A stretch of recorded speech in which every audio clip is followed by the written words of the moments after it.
sitting on top of the world.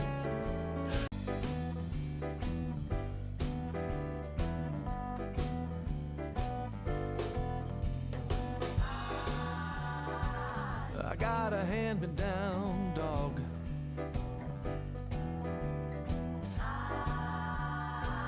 I keep a second-hand cat.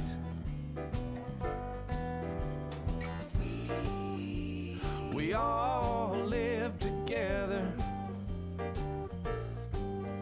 in a one-room run-down flat.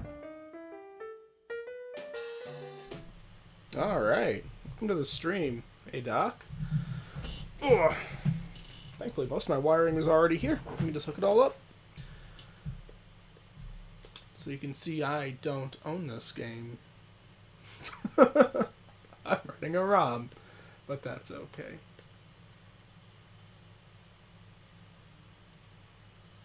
So, this is interesting. I just noticed. The ROM is called Wonder Boy and Monster World, but when I typed in the name into YouTube to like set up what game we're playing, it said Monster Land. So now I feel lied to.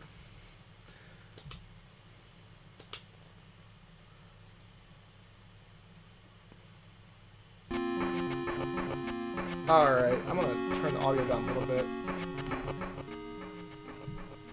Hopefully that matches up a little bit better with not drowning me out.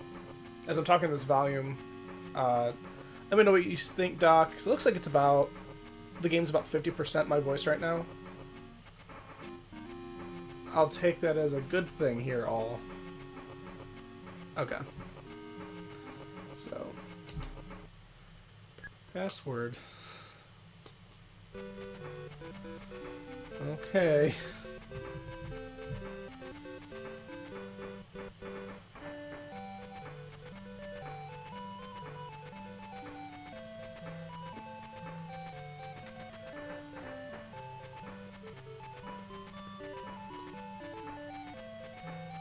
Two.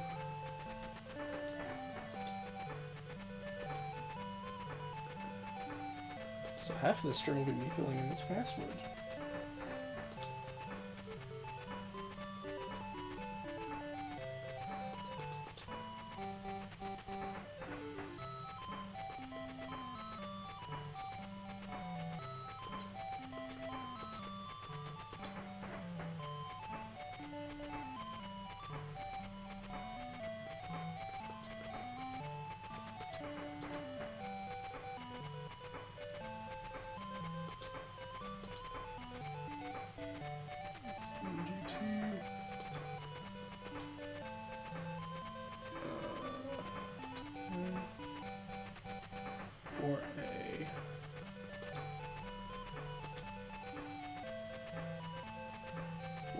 Okay.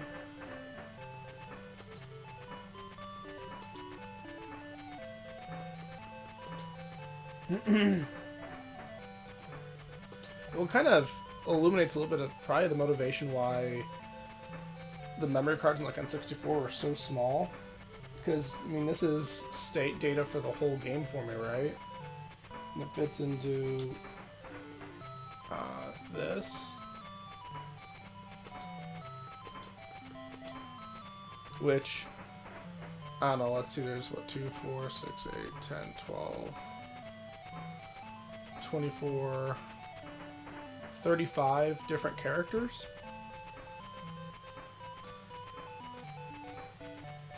And then times that by 15, 30, 45 entries to make up all the data. P3E.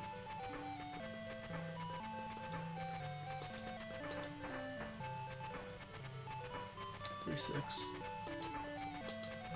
If I remember correctly, like, excuse me, the N64 memory cards are like 128K or something. So not very big. 42. 2.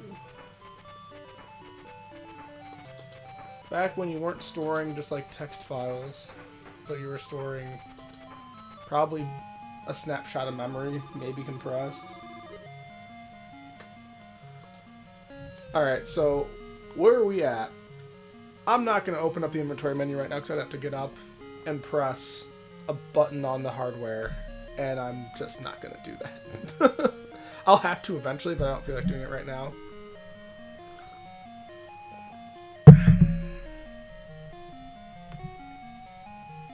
That's true. But I am currently... I've beaten 2 or 3 different bosses, progressed, gotten a couple different weapons, collected some spells. And I think the way this works is you kind of have all your spells. I guess maybe we need to... We'll do it when we get there. You can assign an item to a button and a spell to a button. And remember, the Master System has 2 face buttons. So to use an item or a spell, you hold up and press the appropriate face button. This is, I think, the 4th boss. Walking out into the desert. It's been a pretty short game so far. I have what looks like all of my health containers. So if I'm pretty far in this game, this is a really short game. But I think it looks and sounds nice for being a Master System game. Nice big sprites and everything runs really smooth. There's a shop here. What's this? Heal all.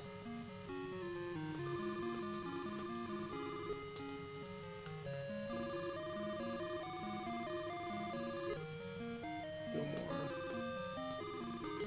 One of these places had an item that cost 3,000, and that was what. Actually, maybe it was just right in there. I just walked past it because I'm silly. Yeah, that.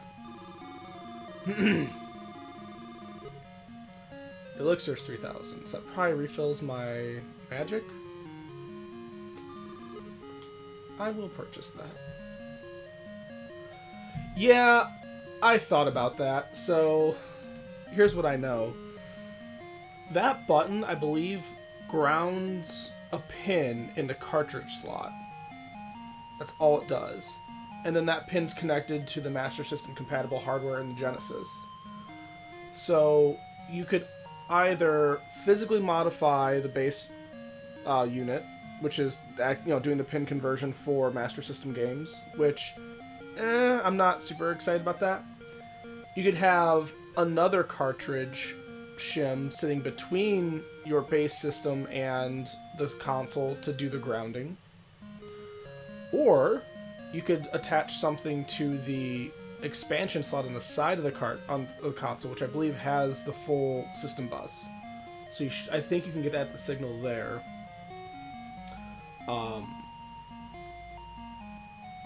I have the Sega hooked up to the Sega CD, so I can't just access that side.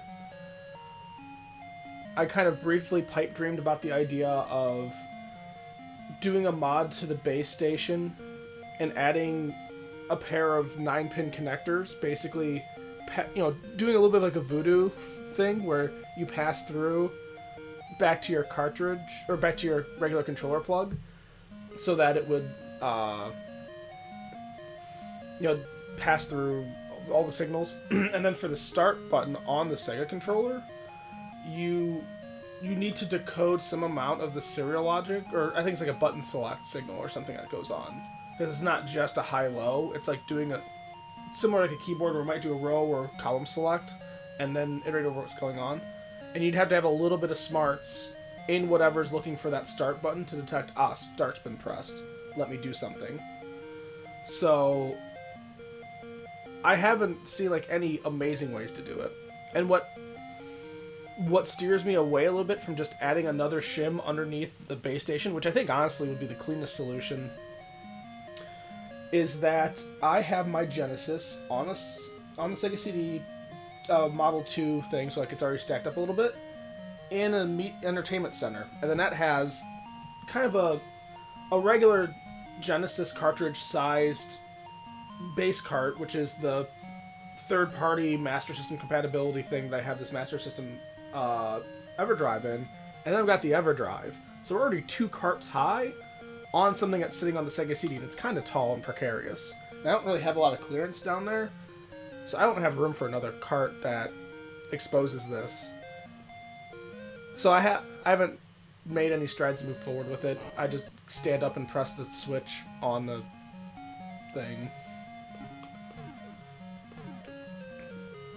Yeah.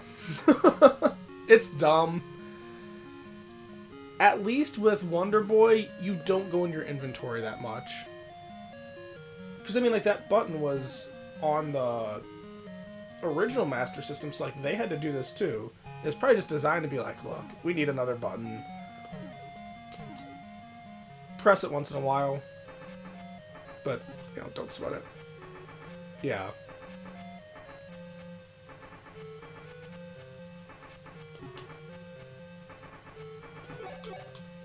I suppose another way you could do it. This is so dumb. It may actually be more parts to do it this way.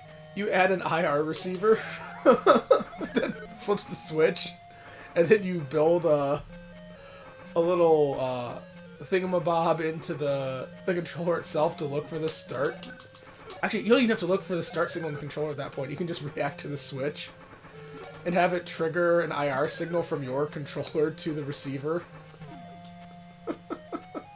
That'd be so dumb. Ow. I don't want to lose health.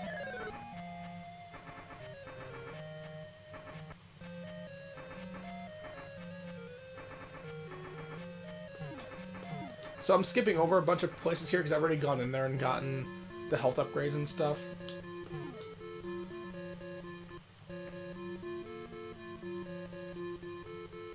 And the way this dungeon's designed, you can't actually hit any of those like narrow hallways that I'm climbing past. You have to start at the top and then weave your way down.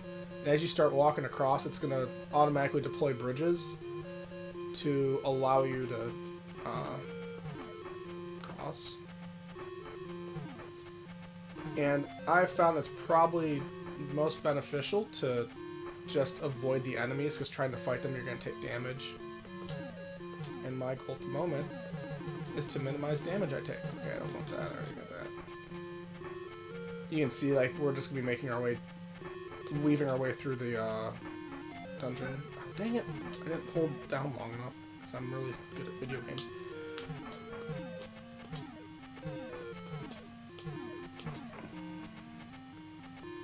There's some enemies that spawn. So the way enemy spawns work in this game, 1 second, I'm gonna cut this jump. The way enemies spawn in this game is they have a spawn point. I already got that chest. And they'll respawn like 3 or 4 times. You'll see this guy. If I wait, he'll spawn again. And after they spawn 3 or 4 times, they won't spawn again. And I can use this to farm some health. I think you need to be some minimum distance away from the spawn point. They don't often drop health, but they do sometimes. Yeah, like that. So I'm gonna... There's, I think, 3 spawns right before this boss, so I'm gonna use that to try to fill my health back up. And then we'll look at some of our spells, because... I wouldn't say the boss is hard, but I'd argue your movement in this game is a bit clumsy.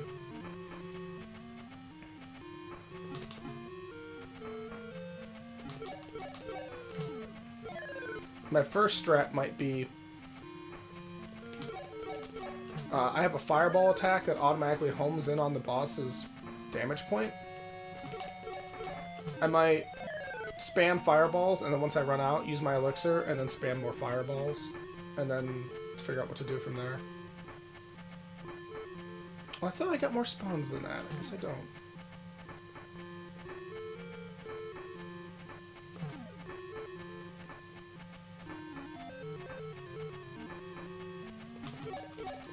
You'll see sometimes enemies will despawn if they walk off screen or something. It looks like when they spawn, they choose a random direction.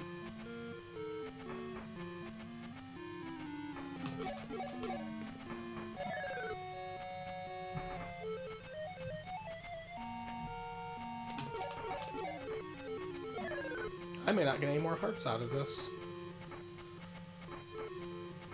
you can see, the game is a bit stingy with the hearts.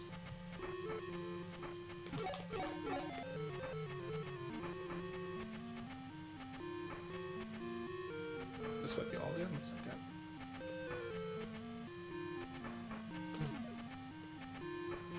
One more set of specs.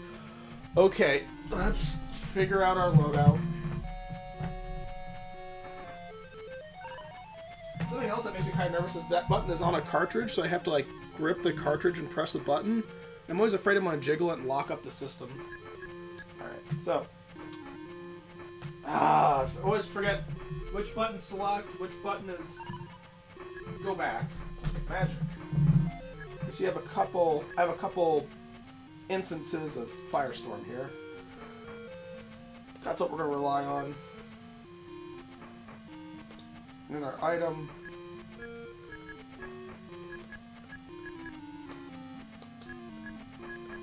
I can't choose my elixir? Why not? I bought it. Bought it with my own money.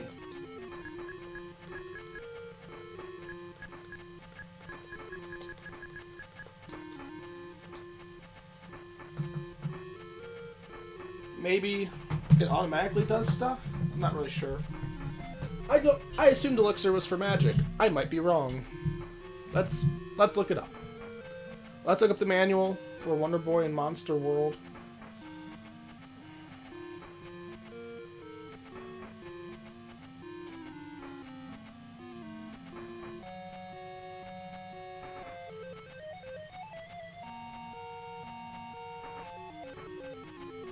So I also have this game on Genesis. Like, I actually have the cart for it. I just didn't ever bother to play it. Okay, let's see.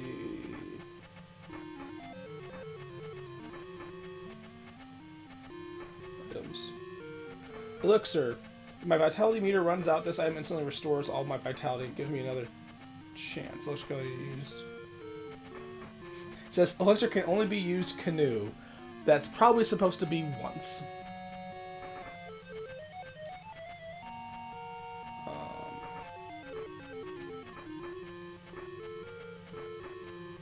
Okay. So I have an automatic do-over if I lose on my health. I have a fairy. Cool. So I have to hit up and then hit the leftmost button on the controller. That's how I'm going to cast spells. Let's see how we do. Tyrant Dragon.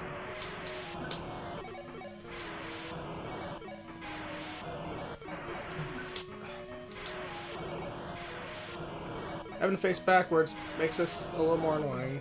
But come on. Went from. I'm usually better than that. Ah.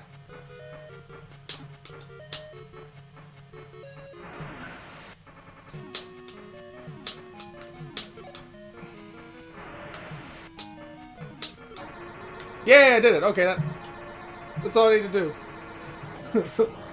Groovy. The strategy basically worked. Because I tried it once without using my spell. I tried once with just spells and then panicked and died. I tried it once without spells. And I was like, well, I got a few hits in, but boy, this is hard. Sacred Flame. I got Thunder. Sweet.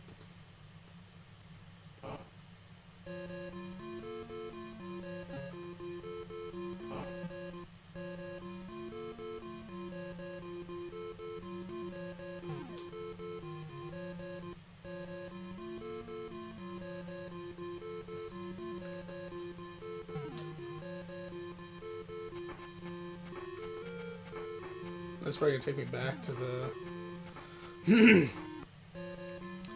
exit from where I once came.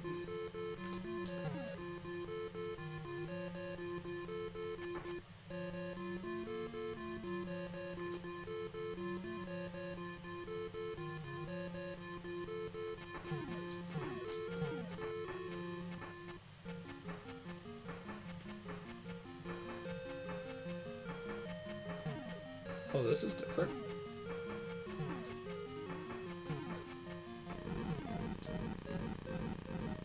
Okay, I need to jump those. Ow! You massive turd. All of life is pain.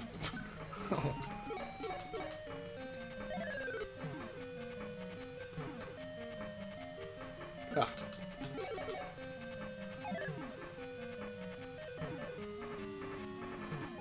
I've traveled to Hades. Oh.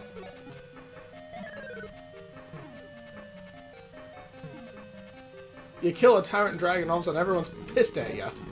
Ah! I'd say the jump arc in this game... Ah, dang it. Not the most forgiving in the world. Man, I'm gonna use this elixir just stumbling around this new area.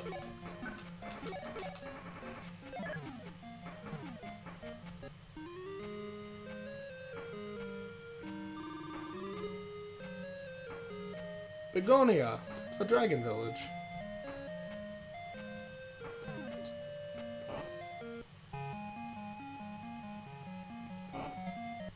Okay, so that's my shortcut back to the,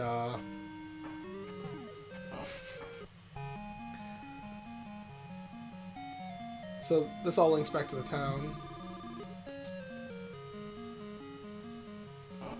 It's my own shop. Yeah.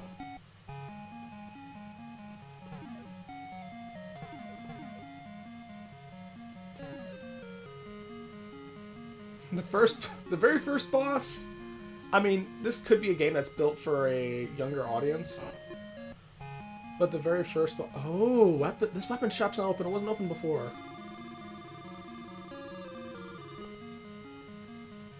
Yes, I will take this. Let's see what this sword looks like. Ugh.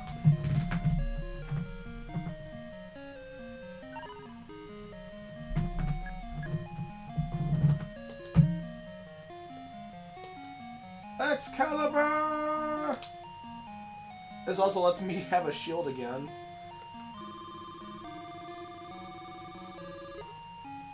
I can't afford Flame Shield yet. But I will. I think it's going to be built for a younger audience because, like, the first boss, you just stand at a particular tile and the boss won't go past it, and then you can just stab him. And you just stand there stabbing until he dies. That's the whole thing.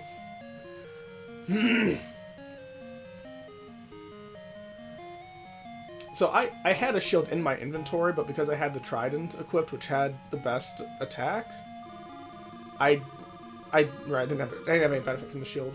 Oh, stay overnight. Yes, I would love a password. A easy to digest password.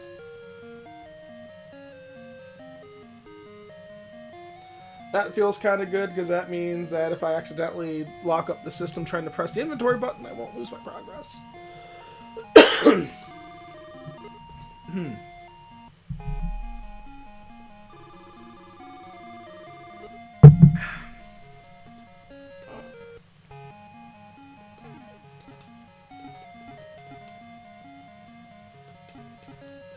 Oh my goodness. Like,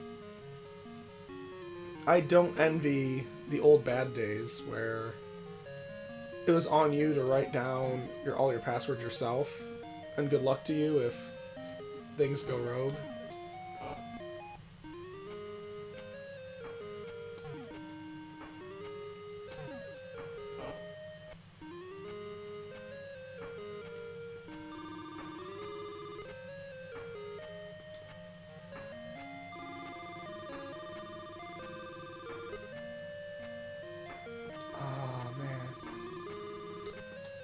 That's 10k. This is another flame shield. Steel shield.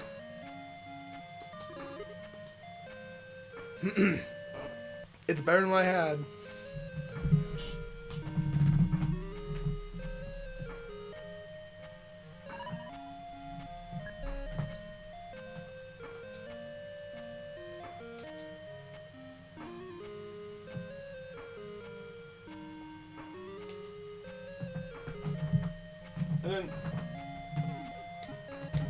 I didn't see any difference My stat didn't change. Did I just get ripped off?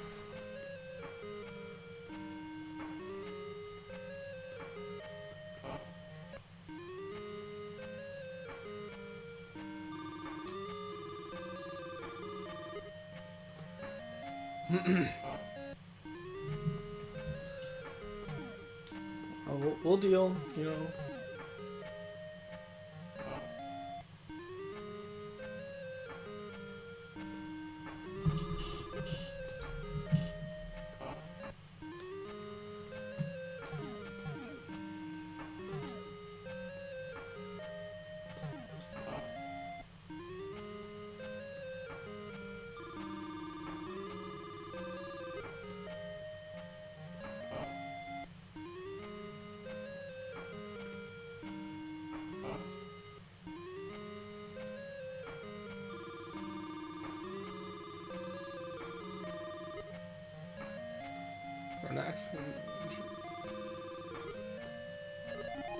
I got a MacGuffin. I know where the ice world is.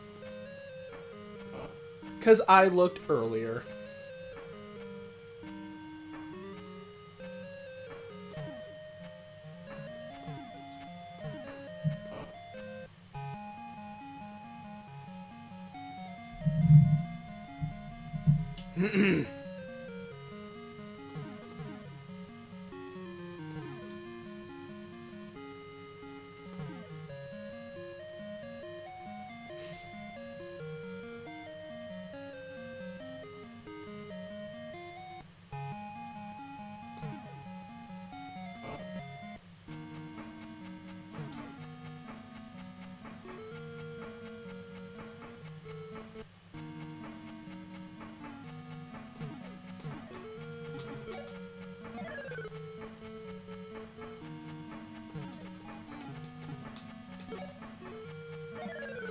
So I noticed that also, if positioning is just right, you'll kill an enemy, and then they'll still do a collision check and you'll take damage. Like, if you're, like, coexisting where the enemy was the frame before.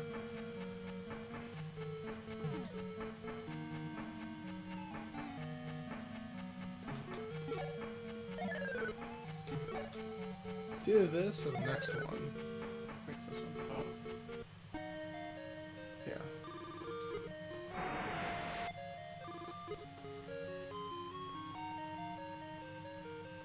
It's Christmas time. Oh God, I'm slaughtering penguins! I didn't expect to do this! Penguins are the dolphins of the snow!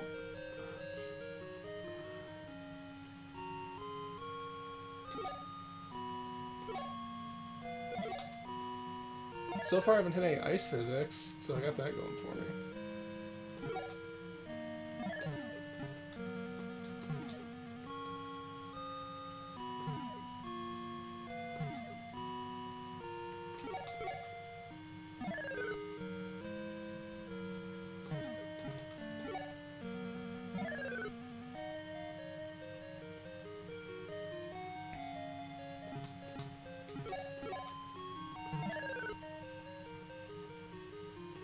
So I quickly looked up to see if there was a Master System emulator for Symbian.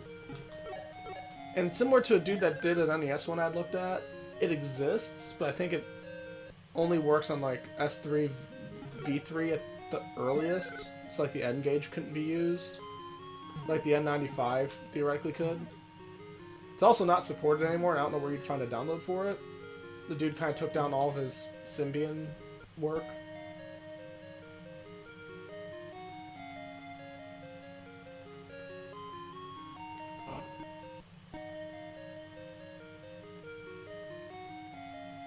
Indeed. Ceramic boots.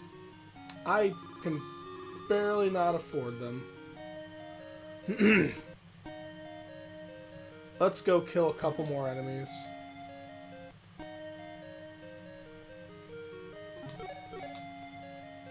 Alright, now we got enough. Actually,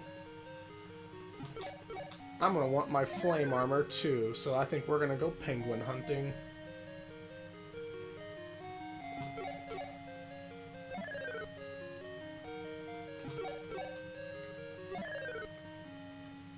Yes, they do.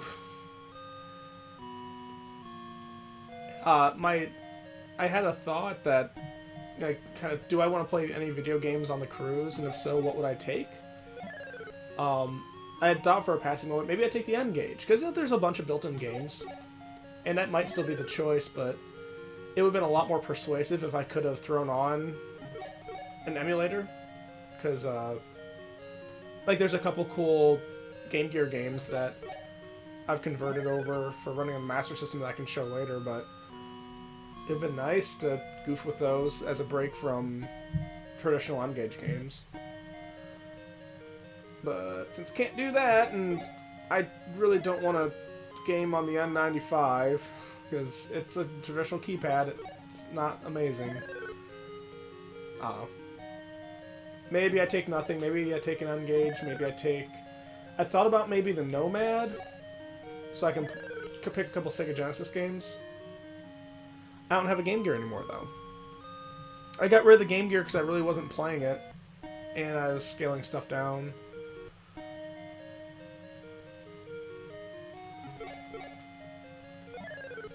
Yeah, I know.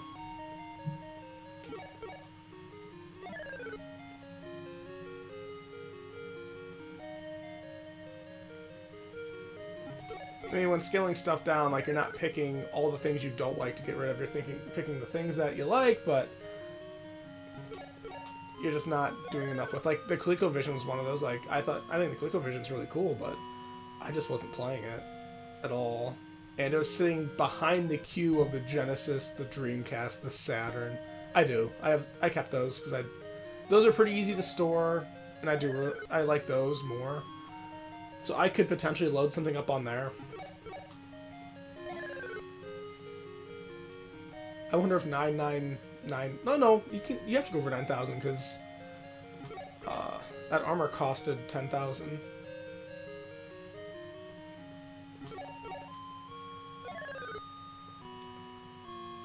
Yeah, so I could go that route. I could even just straight up pick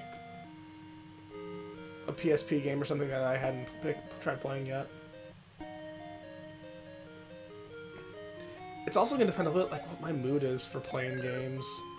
You know what I mean? Like, sometimes you don't feel like playing, whatever you happen to carry with you. You're like, well, I got it now. And I could put emulators and stuff on there, I guess. I have to do work to get all that figured out. Yeah, I know what you're saying. We'll see. I'm pretty indecisive about the whole thing right now. Like, for all I know, maybe I want to just take a couple books and just not have my face in the screen.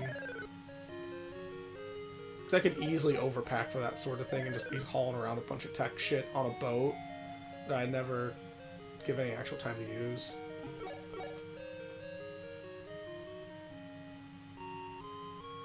Yeah. That's kind of where my mind's going.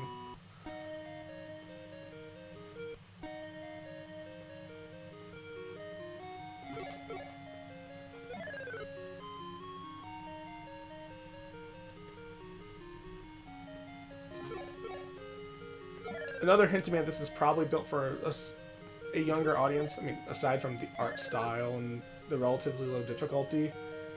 When you die, you get kicked back to the inn, but you lose no progress. Like, whatever items you used, you don't get back. Which, that can be unfortunate. But, like, you don't lose any gold. There aren't any additional penalties for dying. You can just kind of, farm gold like this if you wanted to, get your items back, and then try again. This is for this is native for the Sega Master System. I'll show you what those conversions look like. They're a bit more obvious to be conversions. One thing that gets tricky too is that pause button on the Master System is often used as a replacement for the start button on the Game Gear. Which means that if something really, really hard needed that start button, you're getting up off the couch.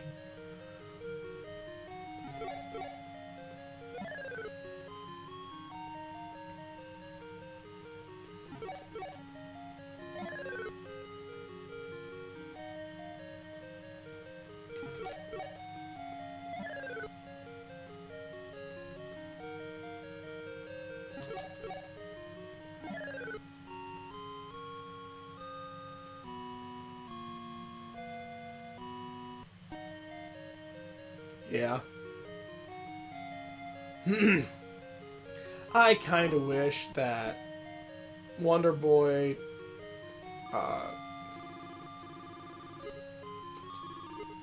had used a battery-backed memory instead of a password. Because I know that there are battery-backed games for the Master System.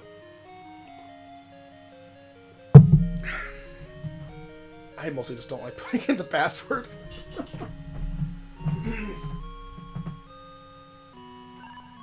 Alright, so we go to boots. Boots and boots and boots. That increases my speed. I feel like once I get that flame armor and flame shield, I'm gonna get a huge jump in my defense.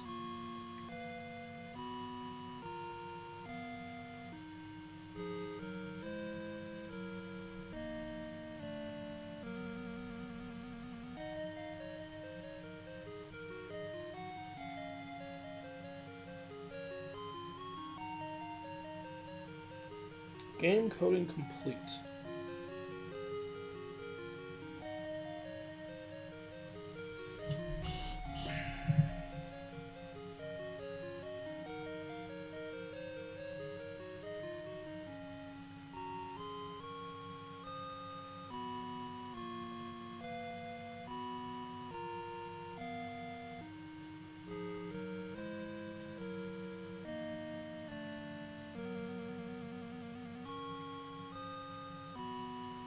Dan just linked me a book, and I'm curious what... Well, you might have seen it too.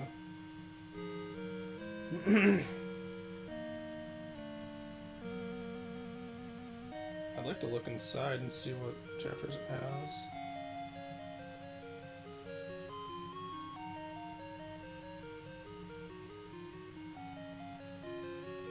It's published 2012, so...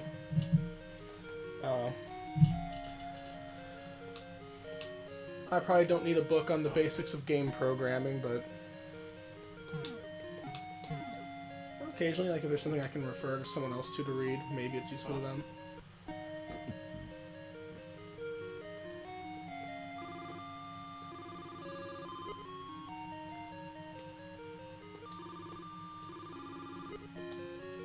I think we should go back and buy that flame armor.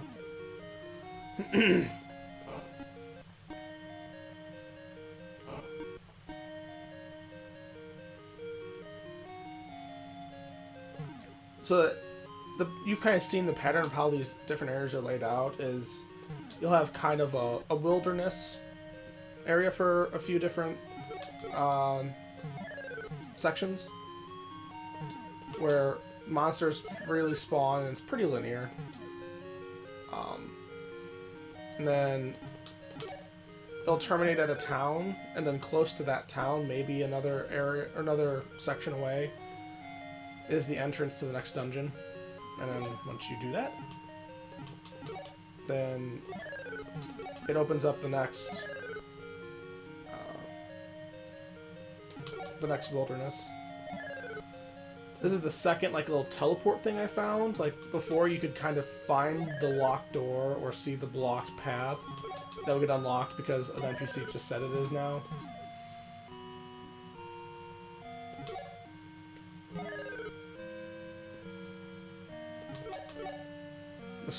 The snow area is the last area that I had found that I couldn't explore at all. So after this, I don't know where the game's going to ask me to go. If maybe that dragon back in the dragon castle is just going to unlock a new area for me. Or I guess actually there is that cliff at the far right side. So it might be like that I have a higher jump ability and I can get over there or something.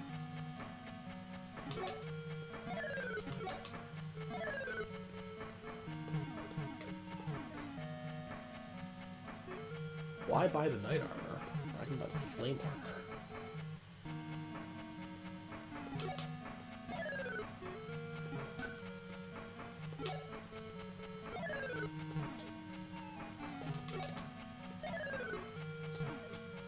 So down this hole took me to an underwater realm. And that's where I used the trident to be able to attack underwater, and there's another item I needed to actually swim and breathe underwater.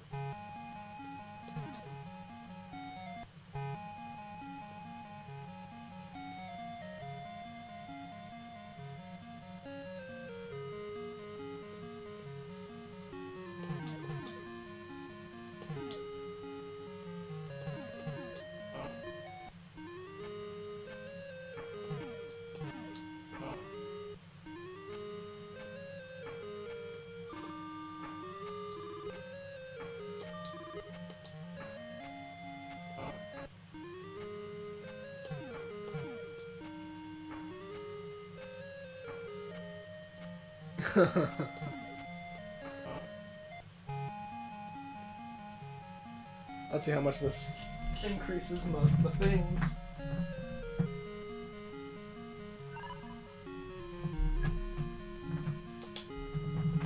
Okay, skip the steel. Boom! There we go. I'll take that.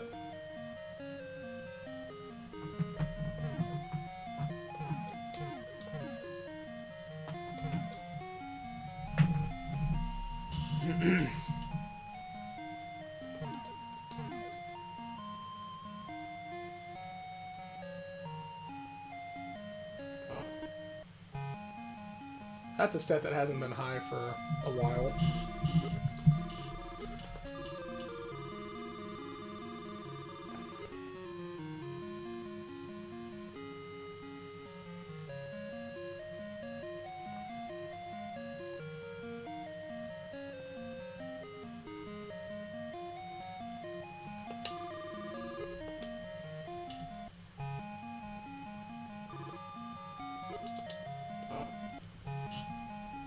Alright.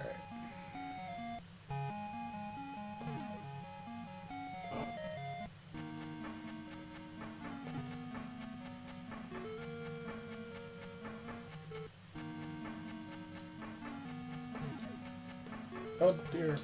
That one went on that.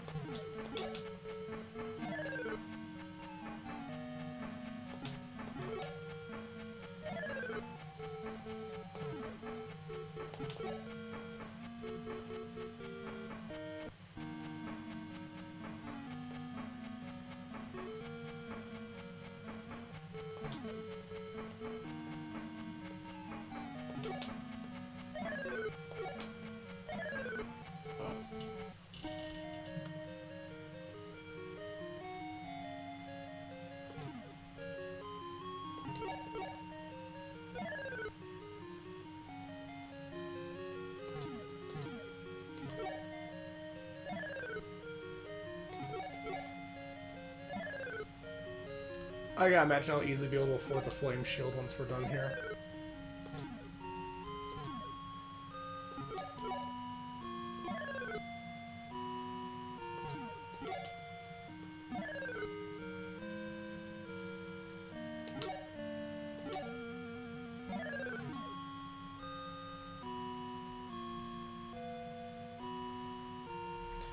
So you're gonna prop it behind you, or are you looking for like a POV, or what kind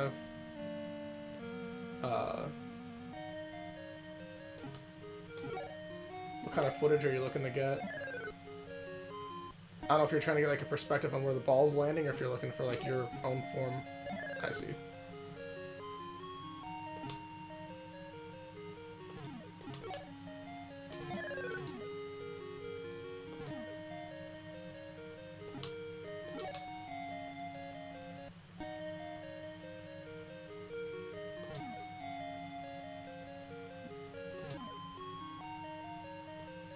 This end should be where we want to be.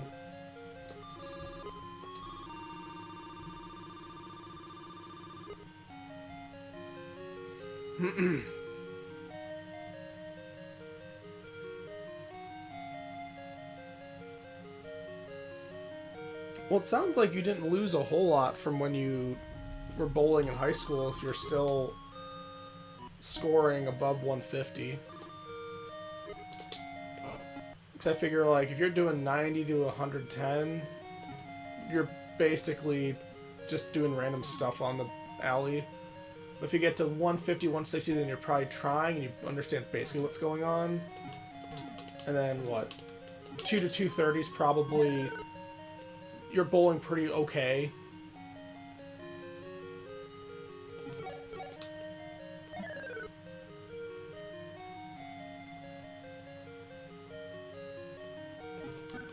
That's kind of what I've usually used as my rough. You know, what's good bowling versus not good bowling. Oh god. Okay, fine. Oh, they make me go all the way back.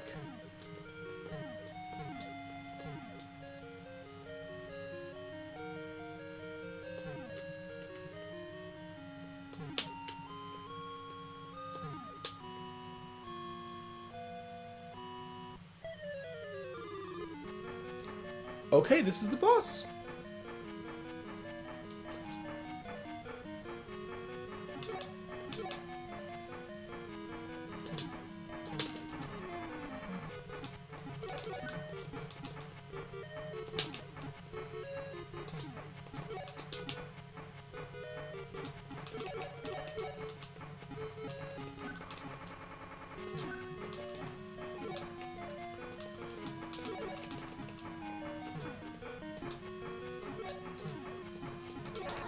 Boom.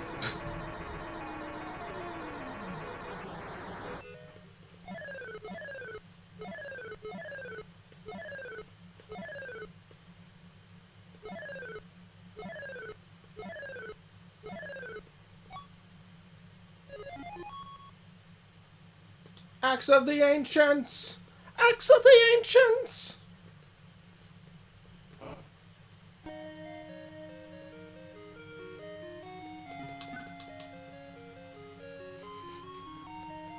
I used the old face-to-foot technique. Dude, that's probably partly what getting higher armor did for me. Is it made me durable enough to just muscle through it.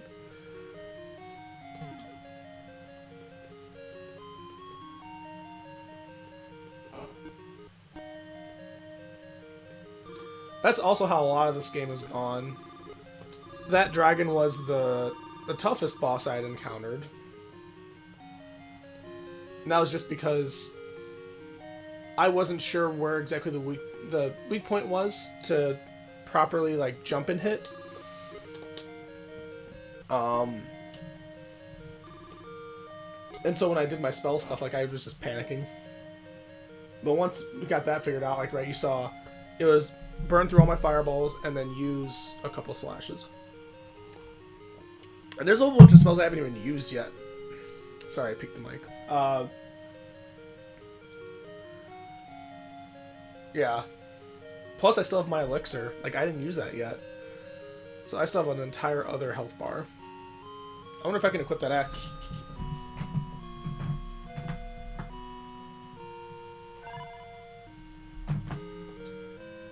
Cannot. So, return's the only thing I don't have.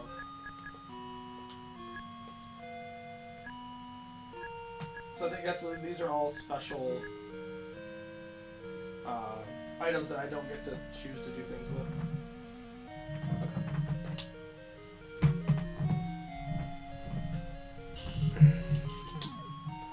Telling you, I'm pretty sure this is made for a younger audience.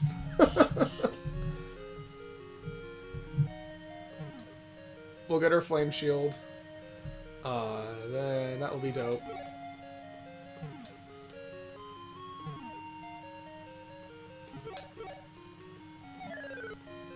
Then we'll see what else the Elder Dragon wants. Now that I've got the Axe of the Ancients.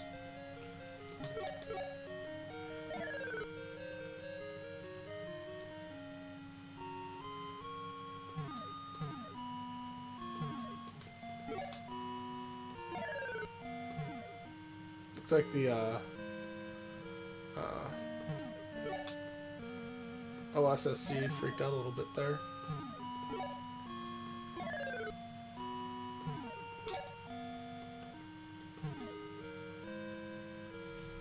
I do like the setup I end up doing where I've got the start split happening, and I can go to S video and then go to OSSC.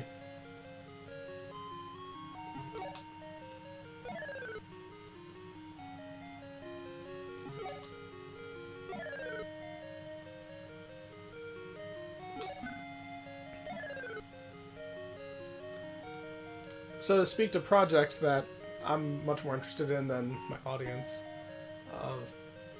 trying to play games while on an elliptical.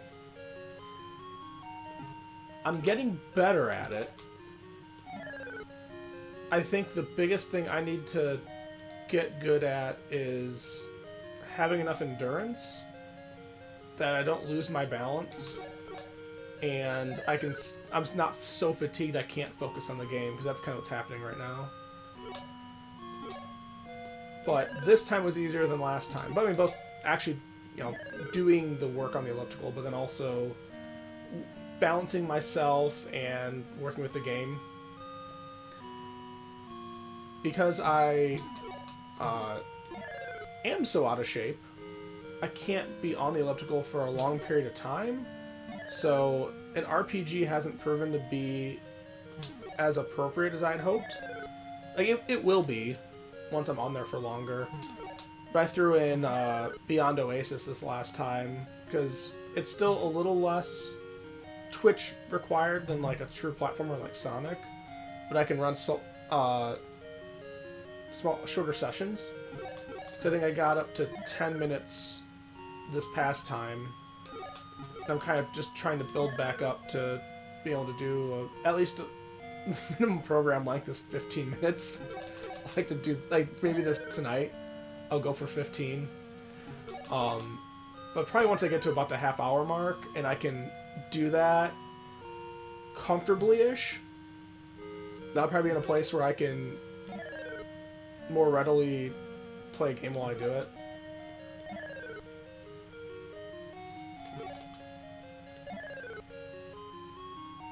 I ended up picking an elliptical specifically for... I don't know if it's worth streaming, because I'm not going to be able... I'm having a hard enough time focusing on the game. I'm not going to be able to look at questions or interact at all. And like, it's out in the garage, so I got to set stuff up. Like, I thought about it for a minute, but I'm like, I don't think it's going to be very feasible to do that.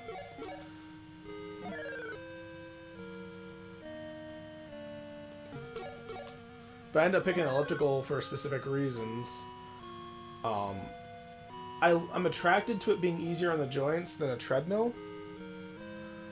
And when I've recently used exercise bikes at the gym, my genitals fall asleep because of the way blood circulation works. And so you get the pins and needles in all the sensitive places. And it's not very comfortable. And I don't even know if it's all that good for me. So, an elliptical is the middle ground.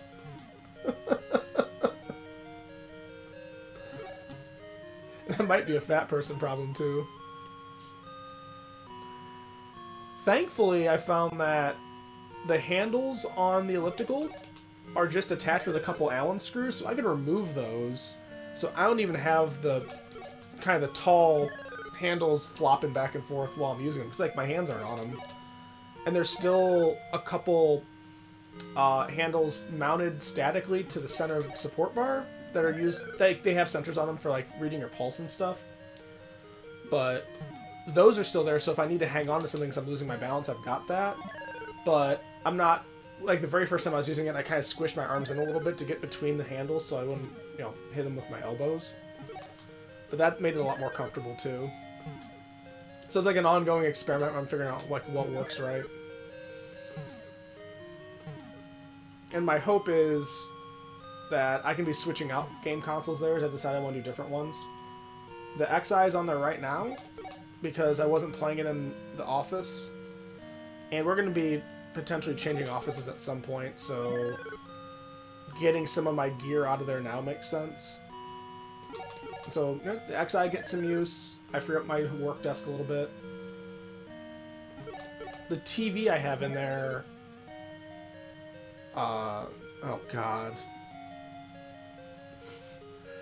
The TV I have in there seems to have some issues reliably starting and showing the HDMI signal. Like, once it's there, it works. So I'm wondering if there's some capacitors that are going out. And what I'm experiencing is basically the capacitors warming up. I really don't feel like trying to repair that LCD screen right now. So I'm going to kind of limp along with it until it really irritates me. But it's been convenient since it has a lot of different inputs on it. And it has a built-in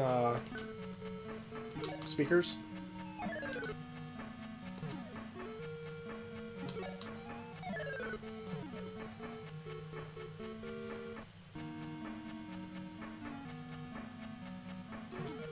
That was also something that kind of made me shake my head is, of course, when I go to,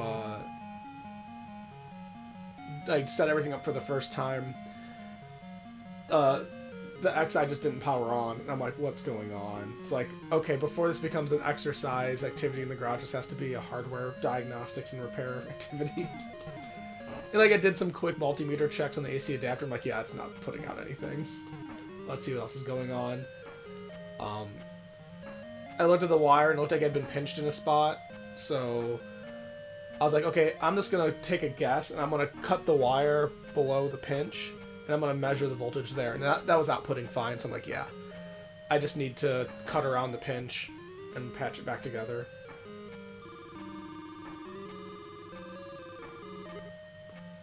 A blacksmith will give me all the details. Oh, yeah. That's what I'm using here. So I previously had two different adapters. One of them was first party, one was third party. I think the third-party one didn't have enough amps. Is I'd get a little bit. So where I came up with this, if I didn't have power going to the Sega CD, and I ran my current setup, which is all cartridge stuff, I would get a lot of noise on the audio. When I had power to it, that noise almost all went away, but there's still a little bit there, and I think it was underpowering the Sega CD, because when I put this all-in-one system together, that noise is gone. And I'd looked at the AC adapters I had. The first-party one put out, I want to say, over an amp at 10 volts. And the third-party one was like 875 milliamps. So, and it was at 9 volts. And I was looking at these because when the XI adapter was bad, I originally was like, okay, will it fit one of these other ones? And the XI uses a 9.5 volt and I believe 1.5 amps. So neither of those two were quite right. And I thought, well, I'll try the one with the lower voltage just so I don't kill anything. But the connectors don't even fit, which led me like, okay, I have to fix this. I don't have a compatible adapter.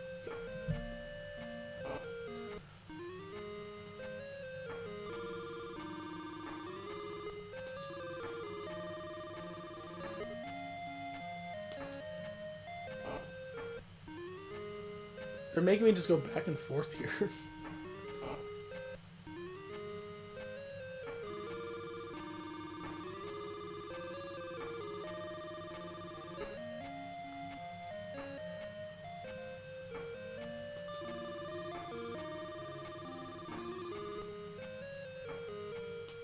I think we're getting to endgame already. I've probably put like 2 to 3 hours into this game.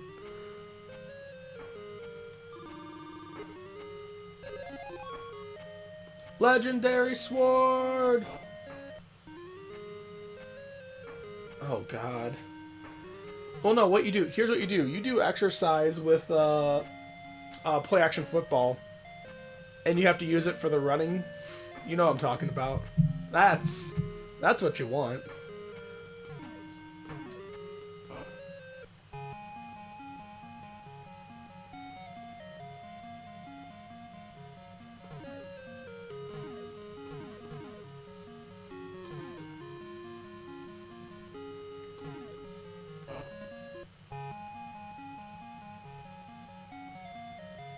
Oh, to basically, to do your bike going to NES?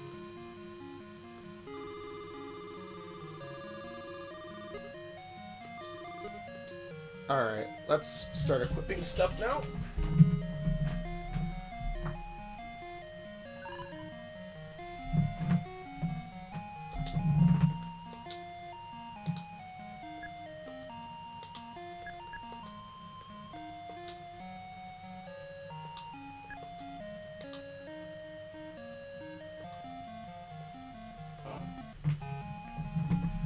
So now I'm super dope, it seems.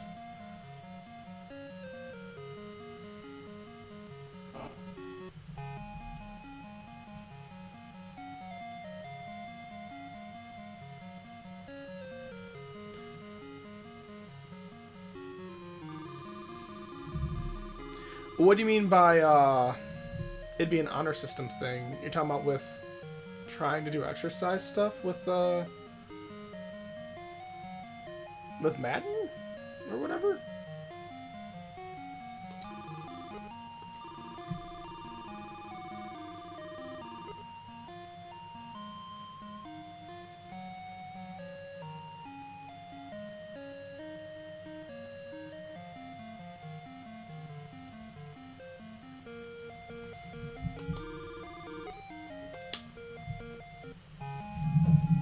So I was kind of interpreting what you're talking about with the adapter and everything. It would be to use like that. What was that Wii exercise bike you got?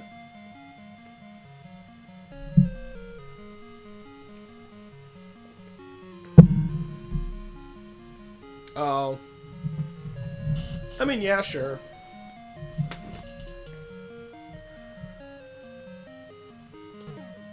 I know where that bell is.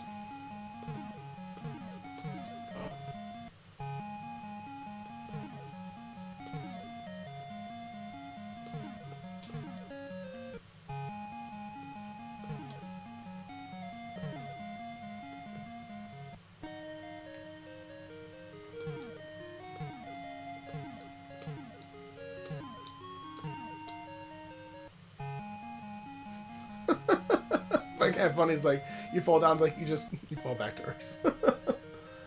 All right. I mean, again, for a younger audience, it doesn't kill you.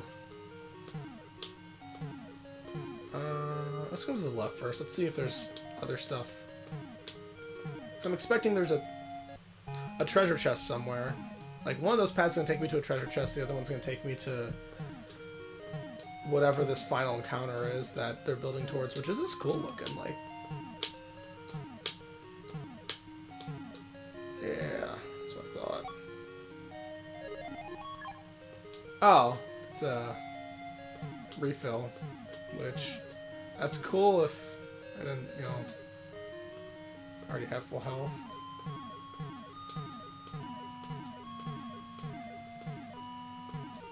Alright, I'm gonna equip my magic just in case.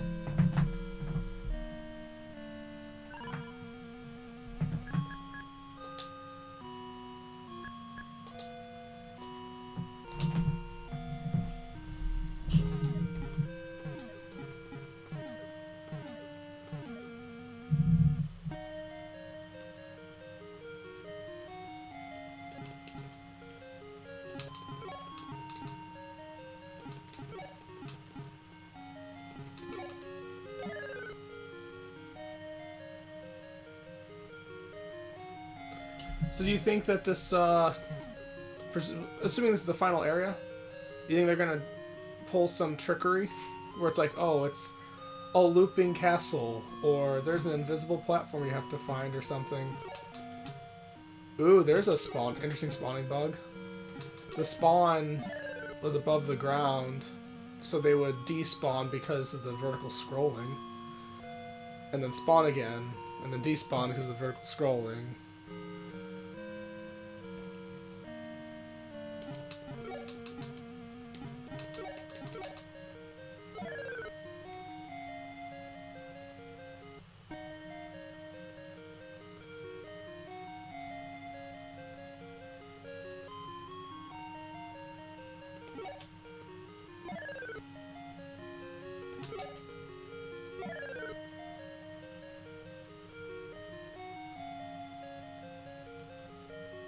I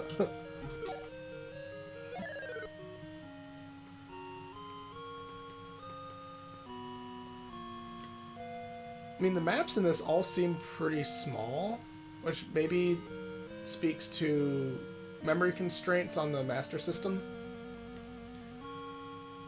Like, you look at the design of this, to me it's a bit reminiscent of N64 games, where you have a lot of winding paths to kind of maximize the exploration you get for the square footage of the map. There's the health I was looking for.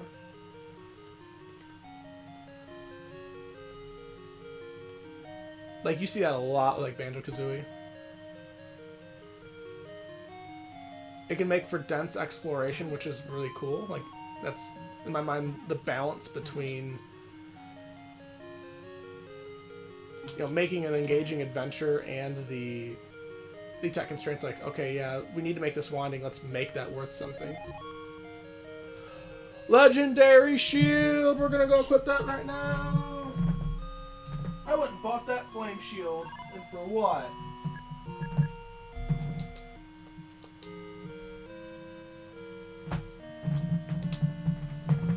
I could have the whole legendary set.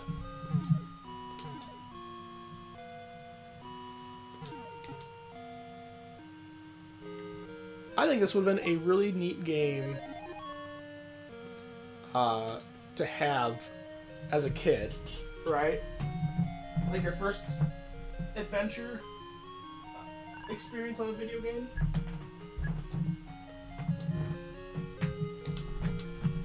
I dare say it's a lot more approachable than Legend of Zelda.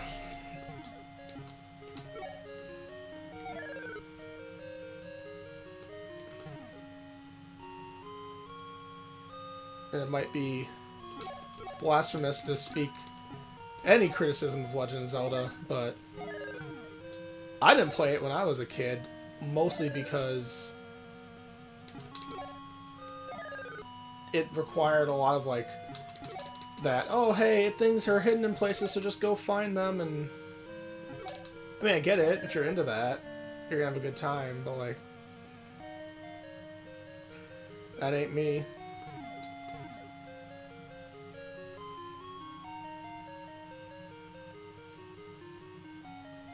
Yeah. It's a sword and sorcery Castle of Illusion.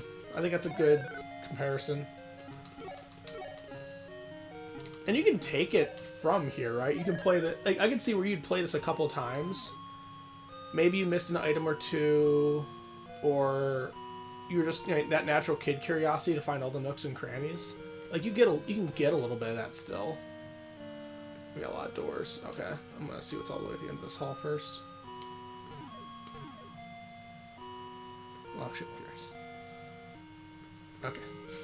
I just wanted to hit up and see if it did anything.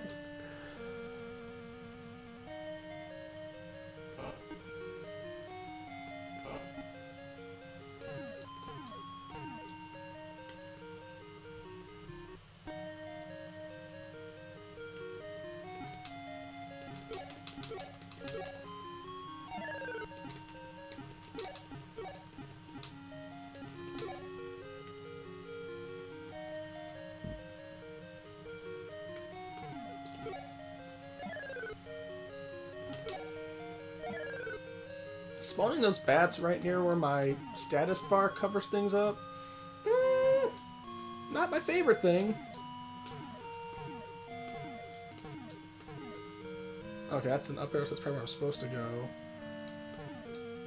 That's a big open area down here. That's... Maybe there's platforming up above? Maybe I'm gonna fight something that's gonna knock me down? Yeah, there's platforming, okay. Platforming with bats. Okay.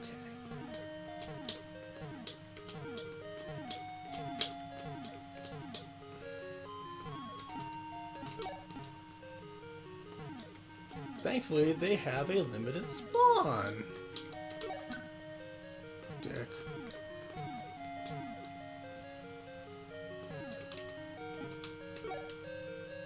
I know you're probably disappointed there's no actual door maze. The doors are pretty straightforward. Ooh, look at that collision. Look at you.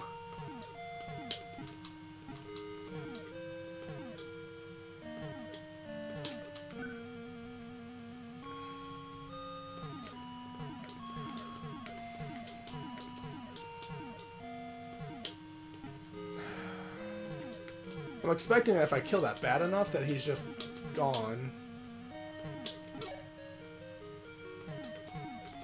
Otherwise, are they going to make me... Yeah, he's gone. Okay.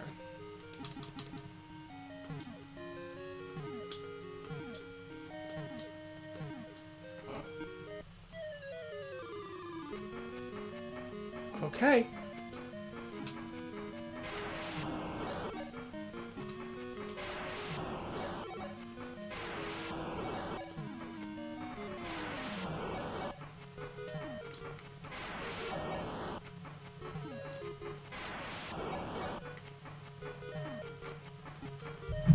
Okay, can I hit the pause button in time? Oh, I can't assign a new spell once I'm in the battle. Okay, let's go.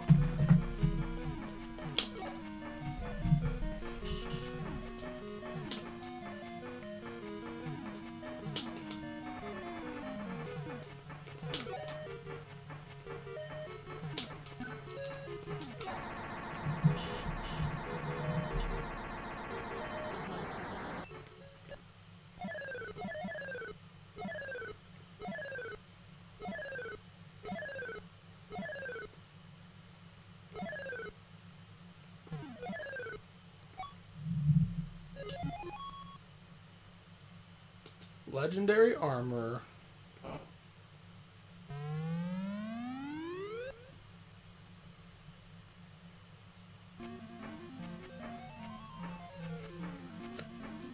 Space!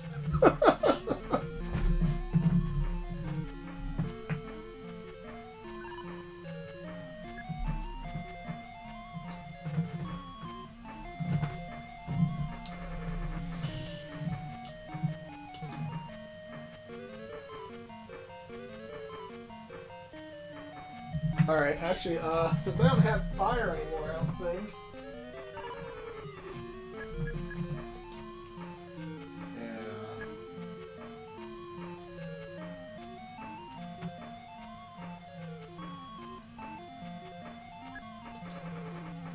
We're gonna pick shield and see what that does for us. I've never used shield before.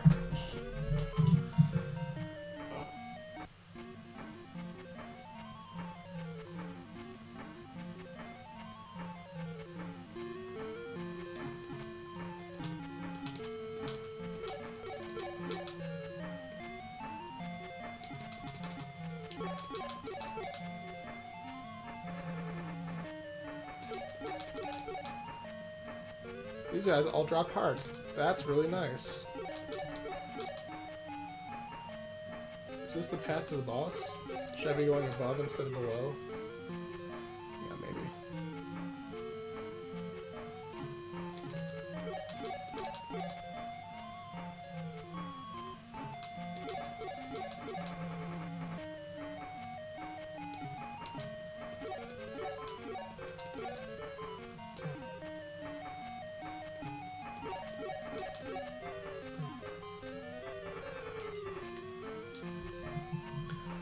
I'm pretty sure all JRPGs in the 90s eventually go to space. It's like, we're gonna start with sword and sorcery, but then they're gonna go into space. You're not wrong. Okay, there's 2 doors.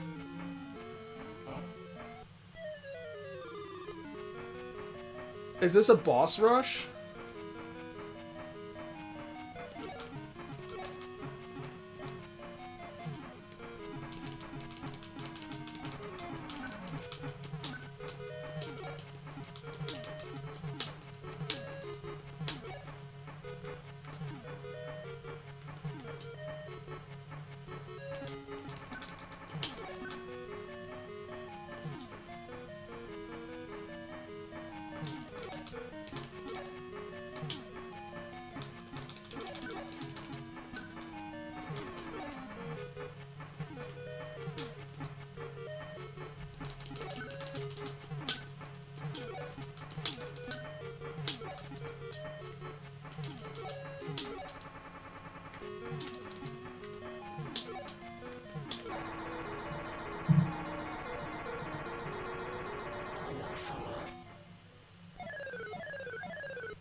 Yeah, I would have kind of liked to have gotten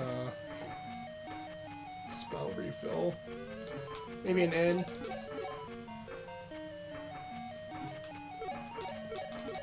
Maybe that's too much to ask. Maybe they actually want me to play the game and not just cheese my way through the bosses.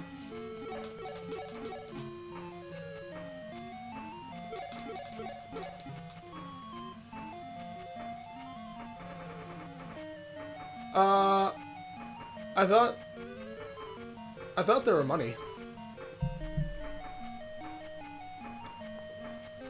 Let me see.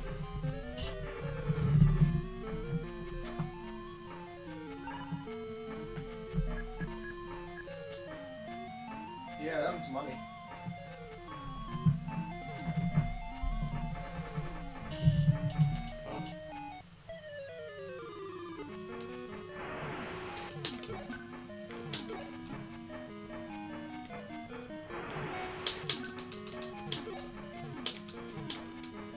Trying to hit this guy and not get hurt is most of the challenge. Come on. Ow.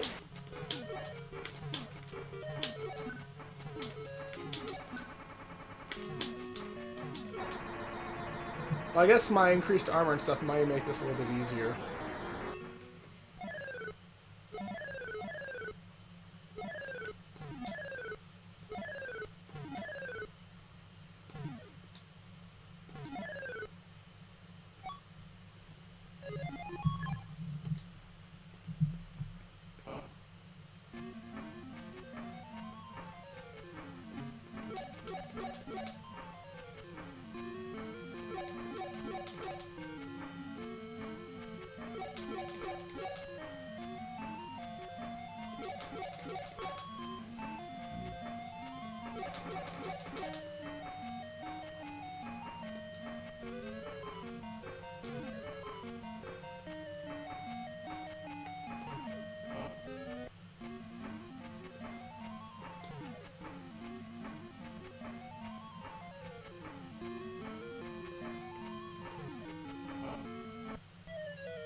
Oh god.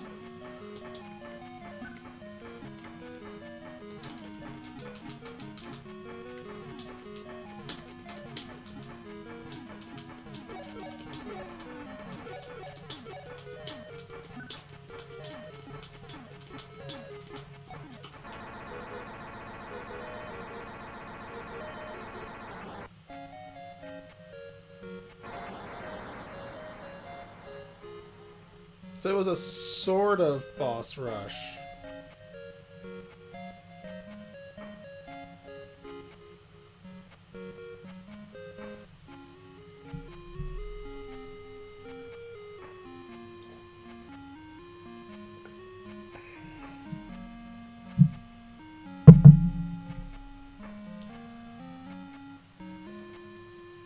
I did it! That final boss was easier than the other bosses. I mean, they kind of, I guess they buff you up, so like you really aren't gonna lose. Yeah, this would be, I think this would be a nice, like, Kirk gets to 5 or 6, and you want to give him an adventure game. I think Wonder Boy and Monster World would be a very adequate game. It's colorful, it's fun, and the difficulty's not horrendous, and you get rewarded. The only weird part is, like, and that might be, like, part of the actual capital C challenge, is where you hit the enemies is, like, the very top of their head, so you kind of have to, like, with that dragon, you're basically at the top of your jump arc and you're slashing. That's the only way you're going to do damage. Yes. And when you originally face that dragon, like, you don't have all the armor I had, so you take a lot of damage doing that. It's not straightforward. The other bosses, you can kind of cheese. And even with that dragon, like, if you know to use your magic, that can make up a lot for it. Yeah, cool. I figured I was pretty close to beating it, since my, health was maxed out. But now let's look at some other stuff. So,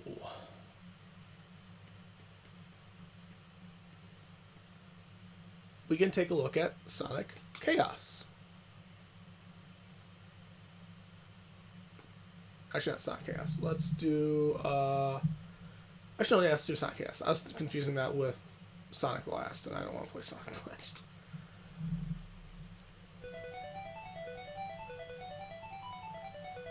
I don't remember if this is a converted ROM or not. Let me check real quick. This might just be a port.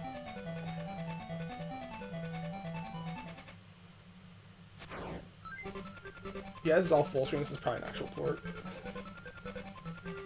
Yeah, it is. You don't want this. I mean, maybe, but we're not here to look at like games that are designed for and function reasonably on the Master System. We're looking for the other stuff. Oof. Was the Pico based on the Master System? Because you might not be wrong.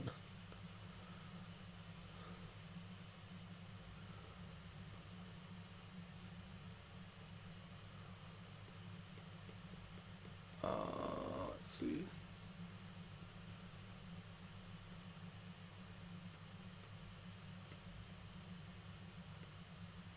Yeah, let's do Sonic Triple Trouble.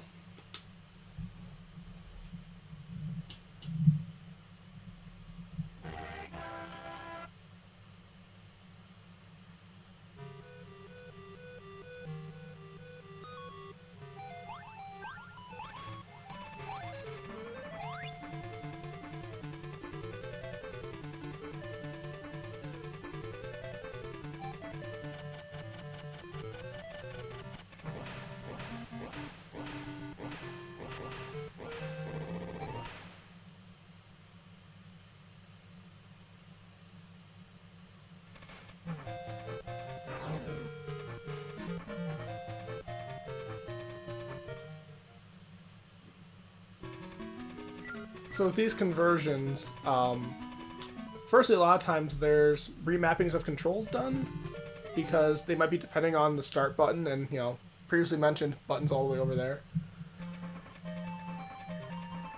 There's also there's palette adjustments also, right? Since you're working with a reduced color set on the Master System.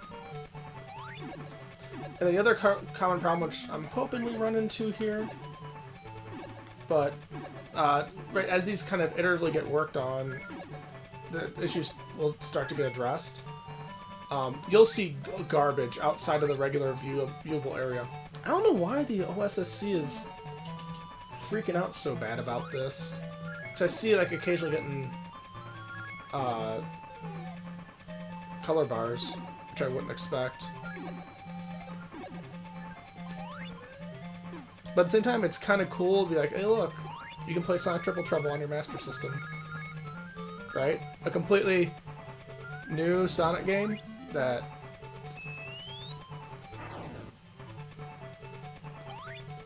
Oh god, what have I done? It does look like Triple Trouble has quite a bit of slowdown compared to other Game Gear entries. I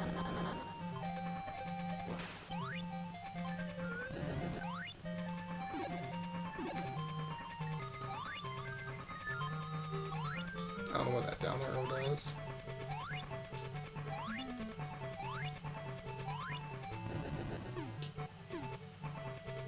Yeah.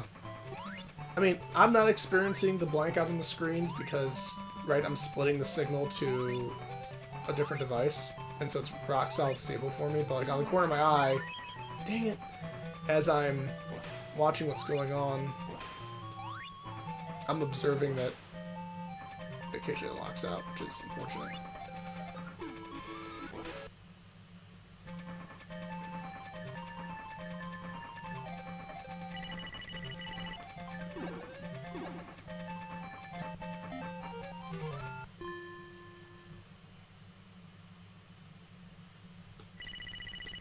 This might actually end up being pretty solid.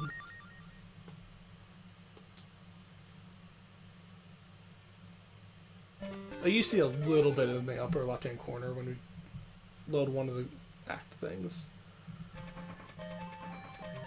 It being basically full... Oh, okay, there's one. I can't go all the way to the left here, but there's a sprite there.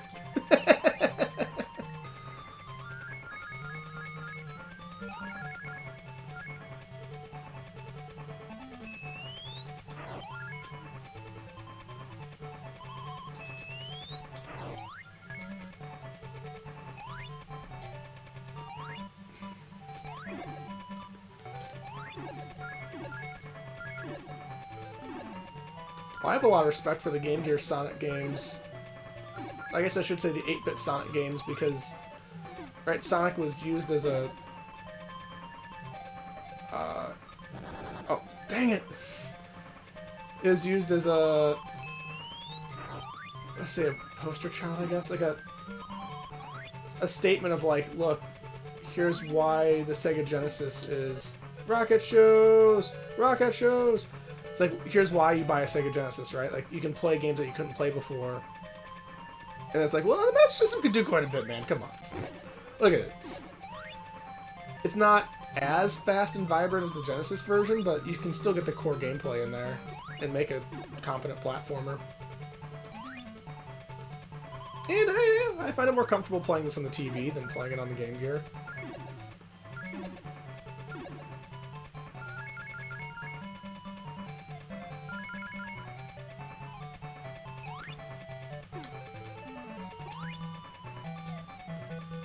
I'll say the physics in this are way different than the Genesis versions. Oh god.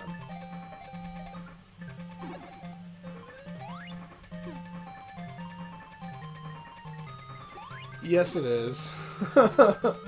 I don't have any desire, and I doubt many people actually do. I don't have any desire to run this on an OG screen. I find it entertaining that I can doink-a-doink.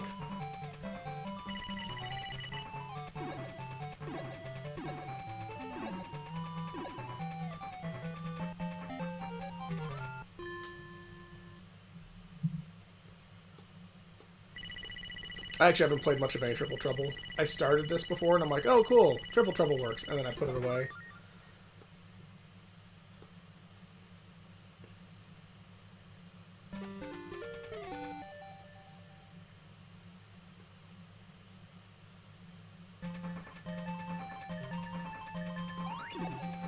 I suppose this is another reason for me to not get a Game Gear is a lot, I shouldn't say a lot, a number of really good titles for the Game Gear that I'd be interested in playing. I can play on my Genesis now, and it's a lot easier. Oh, that's how I get through. Like, I'd rather play it on my TV with this than crack out a whole new handheld. I think it's Waterline, yeah. Ooh, Water Boss!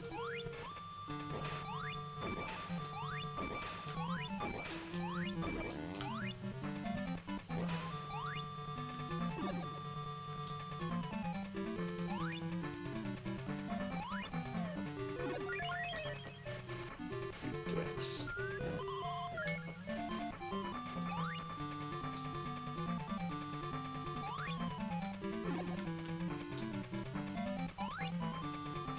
I guess am I supposed to get to that tree?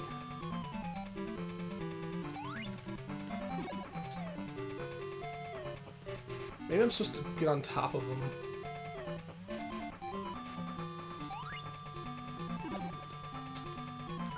No.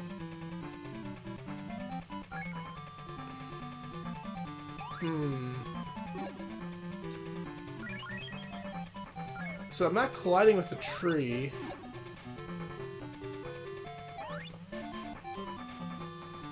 Is there a way for me to spin when I... Okay, yeah, there we go. So I jump, and then I hit jump again. Alright, I springboard. That's weird.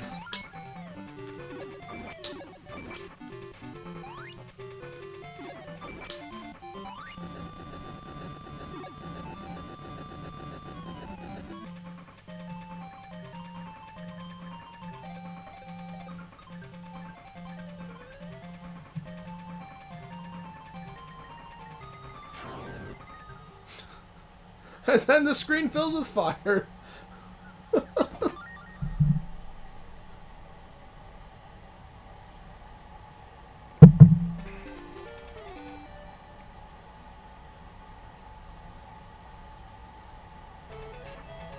Alright, let's... Like, personally, I like being able to stick with one game and really dive into it, but that just happens to be not what we're doing right now.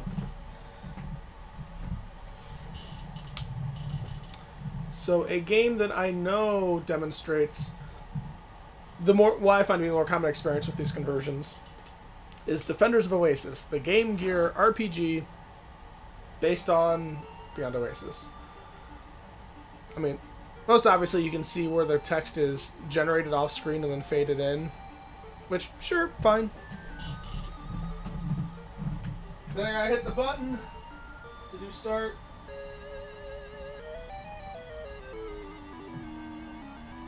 We can clearly see where the boundaries are of this image.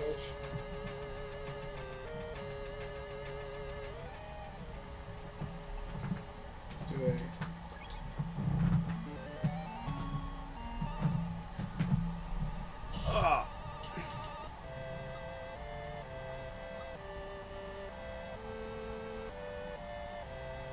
I don't have columns for Game Gear on here or Master System. So firstly, I'll say, like, this mostly just works. Like, it's completely playable what we're going to be seeing here.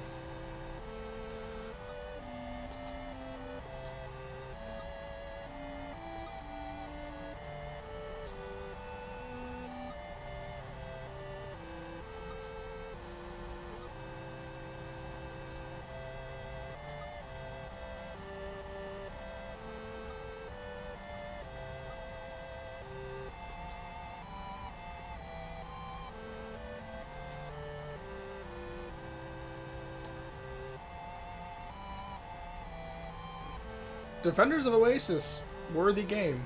Here we go. Here's some of what I noticed. Like, you can see the edges of the screen where things may not get loaded in right. It looks a bit jank. In this case, you kind of just see it around boundaries of the map. Which, again, that's a product of the effort that folks put into these conversions, cleaning stuff up. Because you kind of see the first version of, like, the middle of the screen is competent. I shouldn't say competent.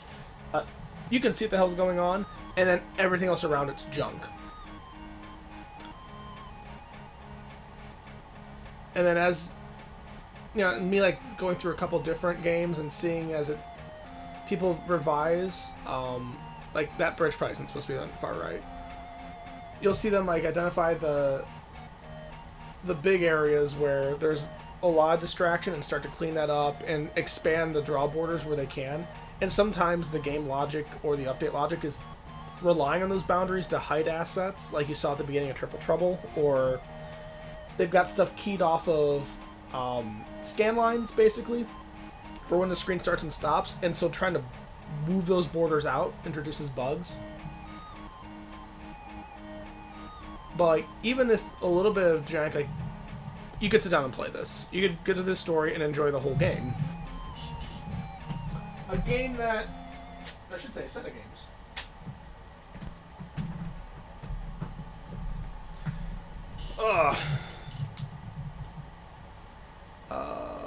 Crystal Warriors, here we go.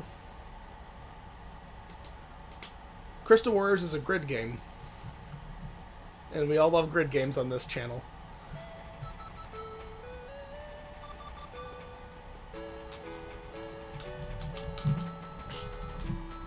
Oh yeah, some folks when they patch this also add support for the start button on the Genesis.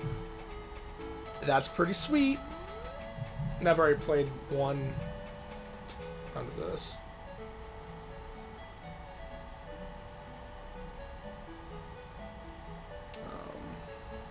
Don't know.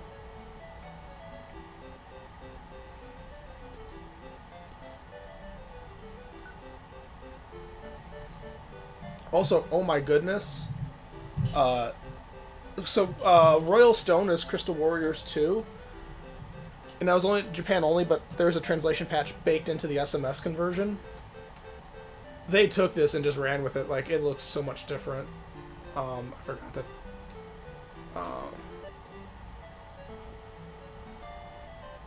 I forgot that I had finished a fight and now I have to go buy things here. Status. Each character has an element which plays to the rock, paper, scissors of the game.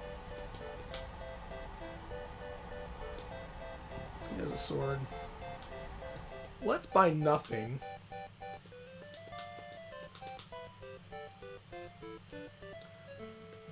Let's see how that goes.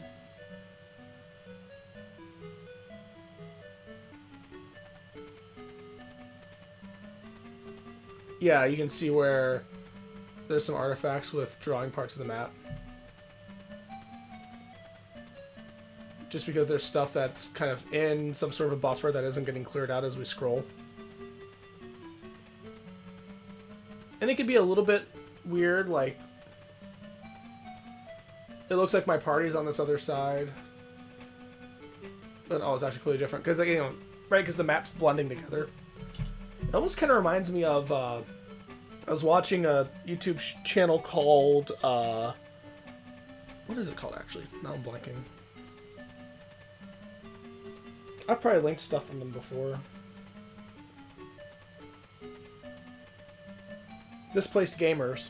The dude does a lot of looking at how games work on the NES, like loading them into emulators and looking at like how the collision detection code is done by disassembling ROMs and reverse engineering portions of it.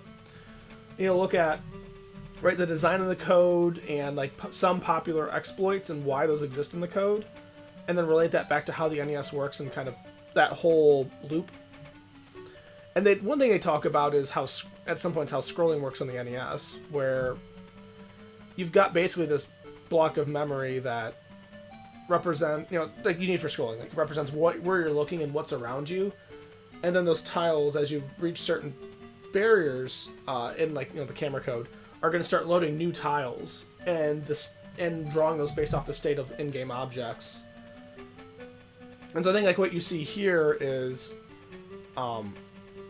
like the way a lot of that works is that logically it's like a big barrel buffer where once you write to one end, then the address resets to the beginning of the area and you continue to write, so you can get this kind of continuous stream of memory. And then whether you write to the left or you write new data to the left or the right of the camera's current position, it's a matter of what direction you're scrolling. And so what we probably see here are leftovers from the previous area that the camera is looking at, and then we're overwriting it as we go. And that'll appear on both sides because that buffer loops. I suspect that, you know, just the technique itself was common amongst a lot of these 8-bits that supported hardware scrolling, but probably the specific registers and a lot of the semantics around how the hardware worked is specific to the console. Because like for the NES, a lot of that was done by the PPU, which was Nintendo's proprietary chip that did a lot of the tile work. Sega made their own custom graphics chip as part of the Master System. Like I think they're using that kind of ColecoVision Texas Instruments sprite chip on the SG-1000. But then part of what made the Mark III or the Master System interesting is Sega made their own silicon, or rather designed it.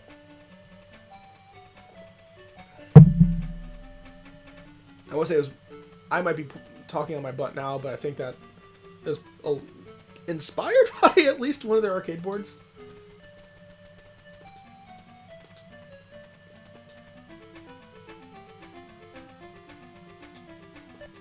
So what's interesting is when you go to this attack, you got a lot of different a few different options. You can attack or defend or cast a spell, and you get a couple rounds of this.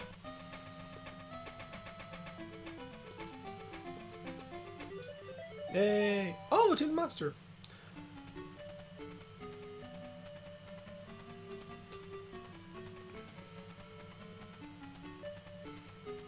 But as I said before, each of these characters have their own element, which rock, paper, scissors with the elements of the folks you fight, so strengths and weaknesses work that way, in addition to the classes.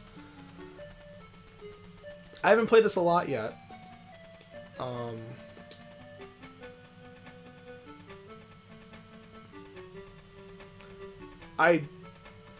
Maybe. I don't know. I don't know if they become playable units, or I don't know if they're attributes of the character. Because one thing I noticed was, I moved my healer out front. That probably isn't the best in the world. Cool, I can give some protection there. I don't know if you noticed, but when I was in the status menus, when we're in town, there was a monster item selection. Like, when you're looking through, you can see their status and their items. You could look at monster. So I wonder if it's going to be a mod to their... yeah, enough range for that. I wonder if it might be a mod to their stats or an additional type of attack.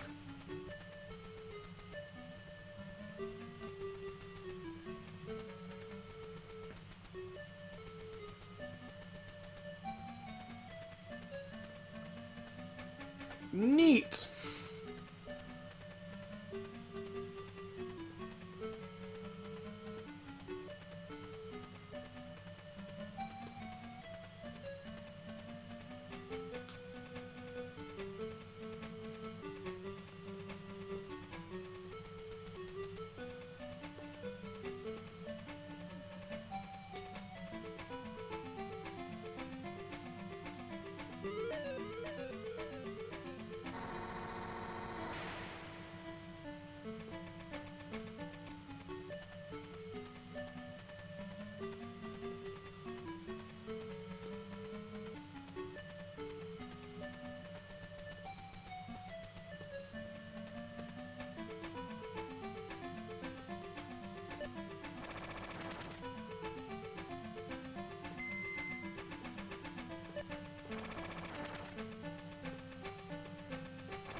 So you can see I'm taking a lot more damage from this than the enemy I'm fighting, because probably elemental matchups, but I'm ignoring that because I'm just playing slop.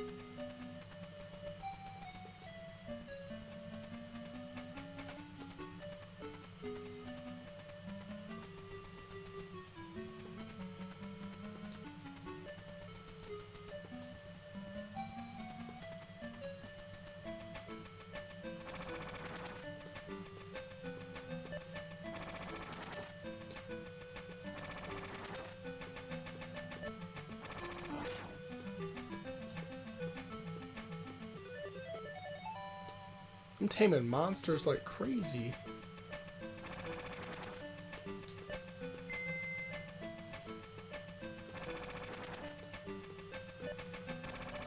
I wonder if the monsters might also... I mean, you're not here right now.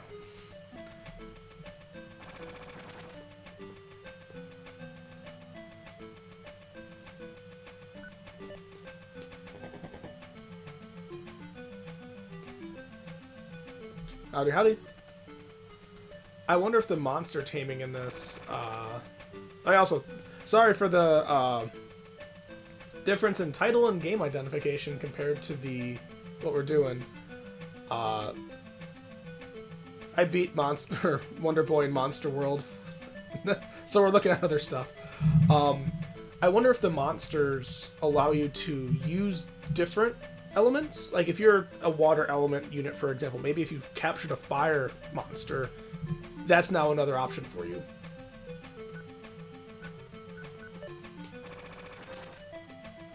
Oh, this is a bad matchup for me.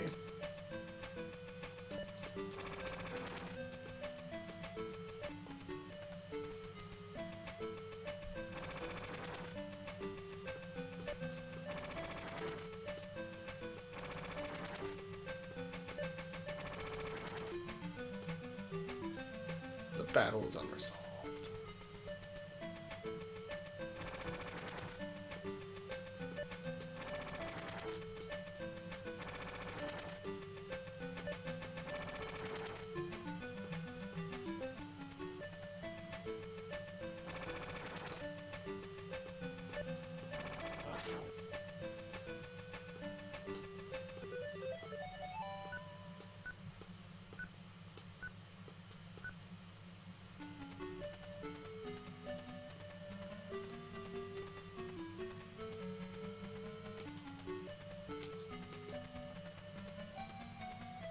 Alright.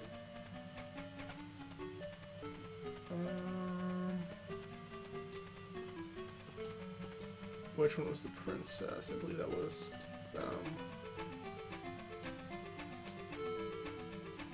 Oh wait, did she... Dang it! Her health went up all the way when she leveled. Okay. Good thing I don't have anyone that took a shit ton of damage.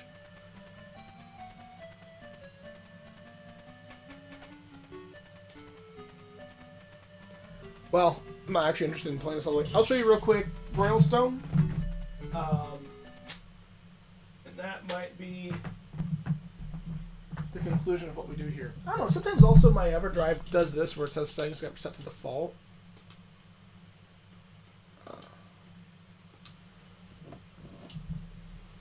Which is annoying. So Royal Stone.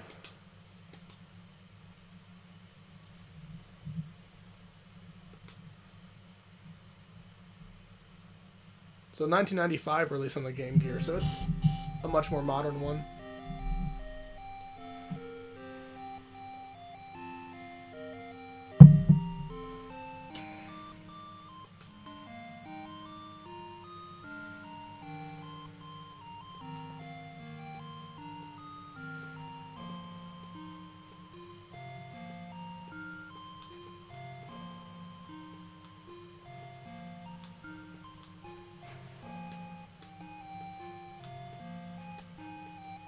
So I'm noticing a little bit of like a video flicker when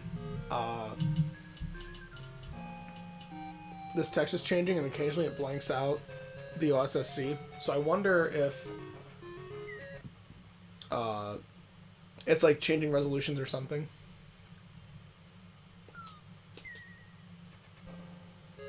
Yeah, look at it. It's gorgeous. Look at that sprite art.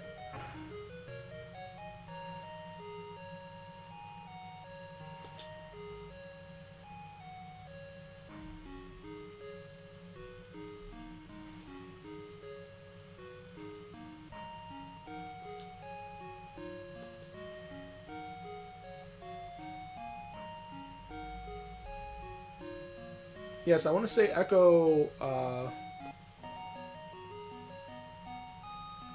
Tides of Time was, if I remember correctly, that's a Brazilian ROM. So that's one of those where it had a Game Gear release, and then what were they called? Tectoy, and Tectoy had done a port themselves. And you can see again, like this is another case where the boundaries outside of what normally gets drawn by the Game Gear look weird. Right, because it's got some old tile data cached in there.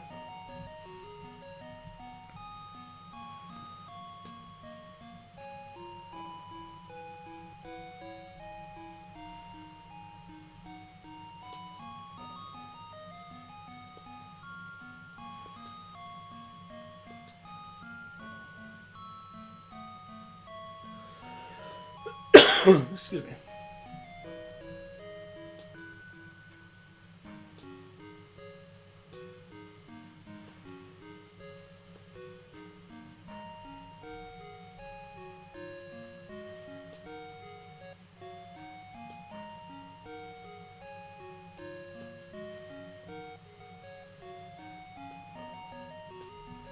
I wonder if I could tweak the OSSC to blank out less.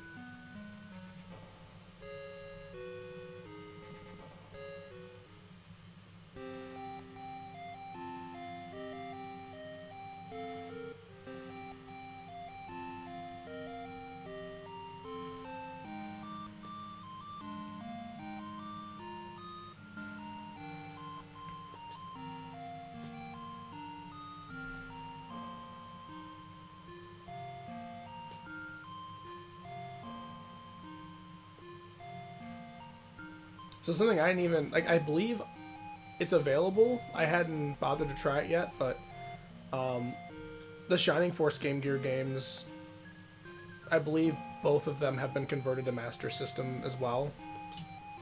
I don't know how complete it is. I'd have to relook.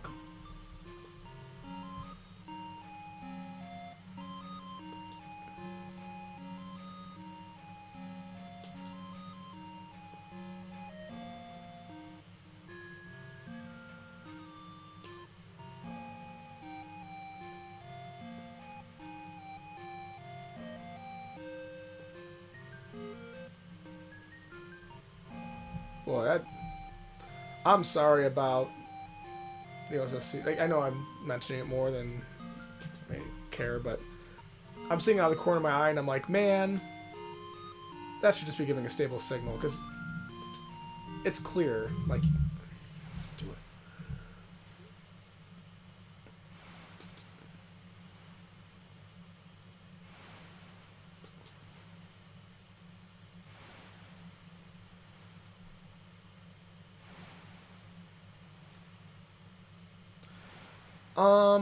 I mean, these are the ones I got so far. I had linked you before the page with all the ones from that one site. The Shining Force ones come to mind. There's a slew of them I really didn't care about. Some of them are also in, like, version 0.8 or 0.6 or something, where they got it on there, but maybe there's bugs or something.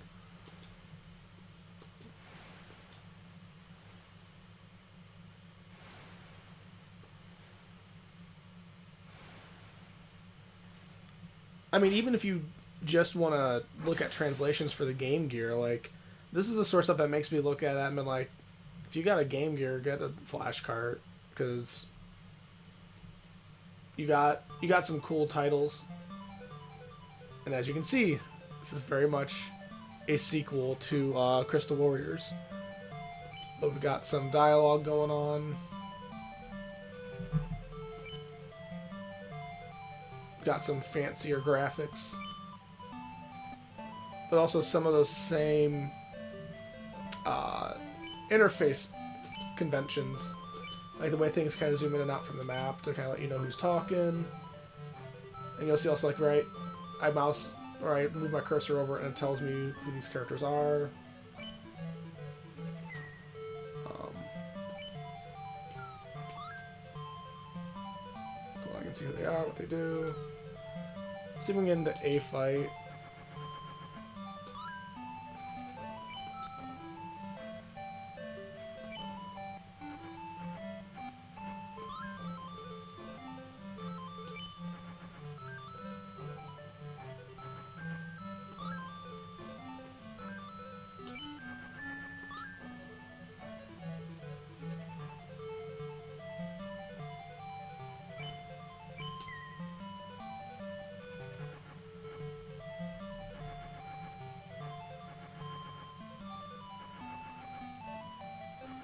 How they kind of anonymize the units until... I guess I know who they are, because...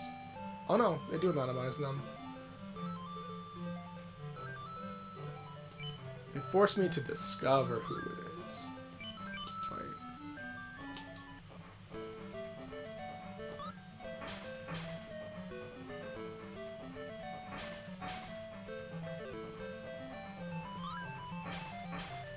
And you still get the elements driving some of the stats of what's going on. Oh, I don't remember how people match up here. So that person is wind.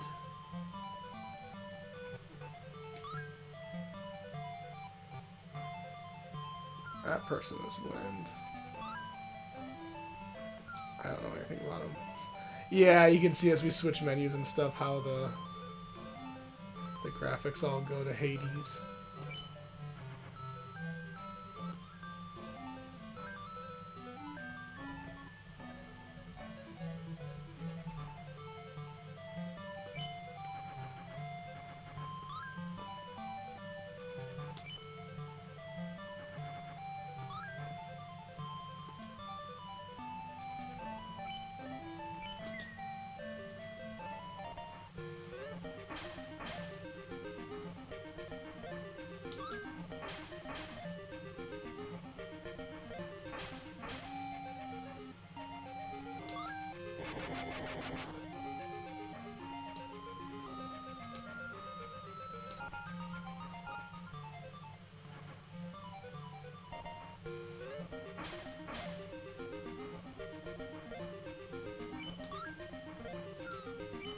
Scan doesn't really help me. I think, having not played much of this, I suspect that using scan to try to preemptively determine the makeup of your enemies is a really important part of this.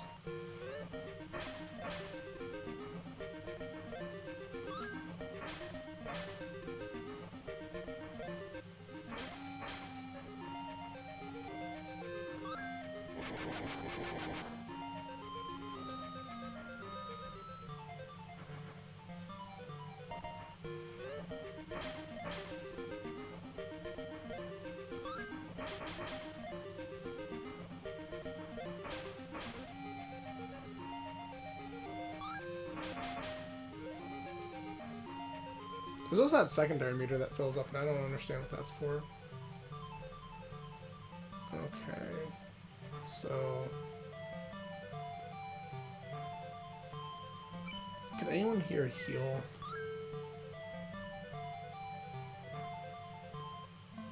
Fighter.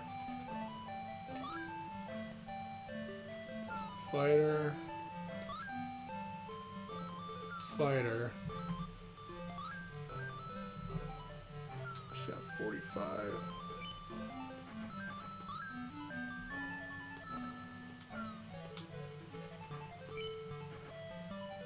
I can undo things completely.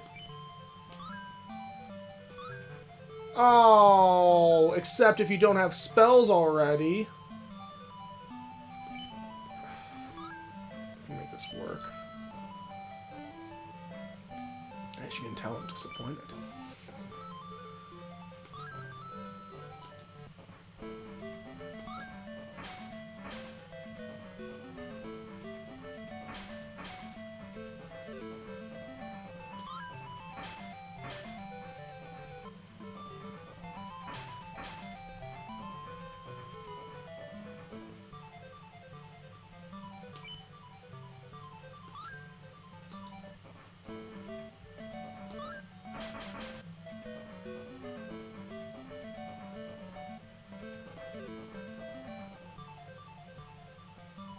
I think I'll end this turn.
So I think what taking the initiative on attacking gets you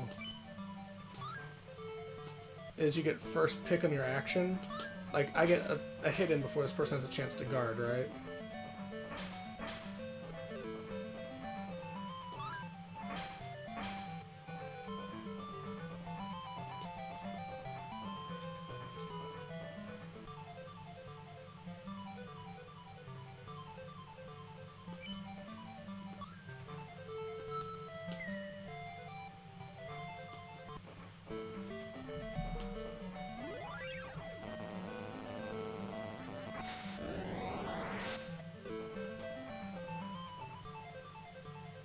Aha! Yeah, I figured you attack the weaker guy.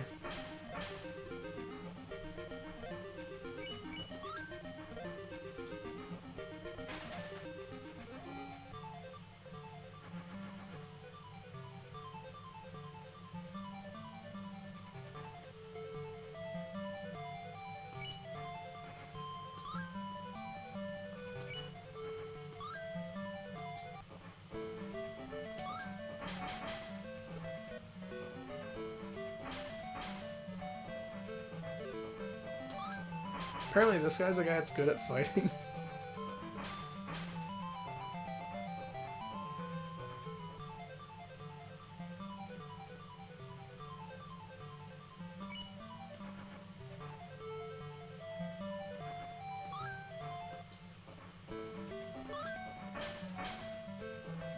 There it is.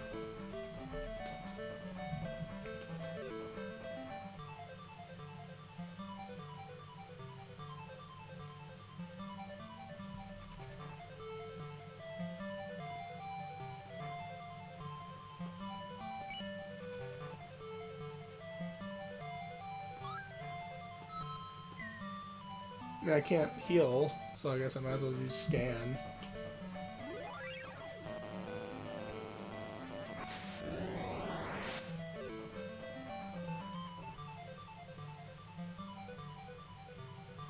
Okay, we'll see who they go after. They might go after my hero, which I think should be able to sustain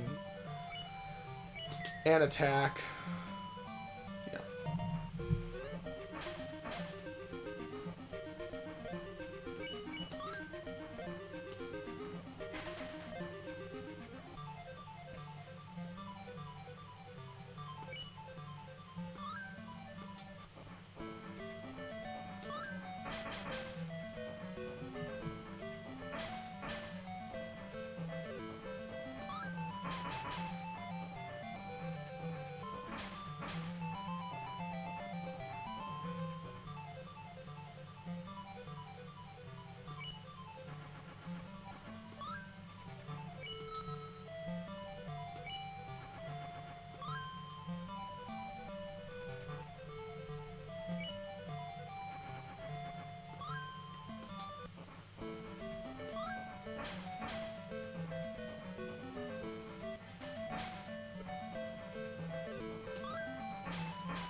So last time, I've done this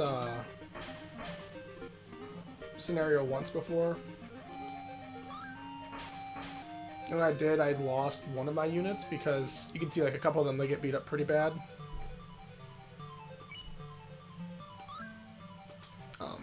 I didn't pull them back enough. And like, I think you get a lot less balanced of a party for this first encounter.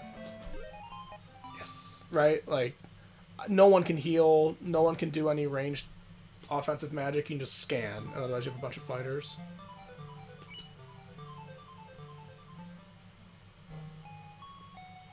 Yeah, and then... as you can see, the town is still here from the previous game, but it's much fancier looking.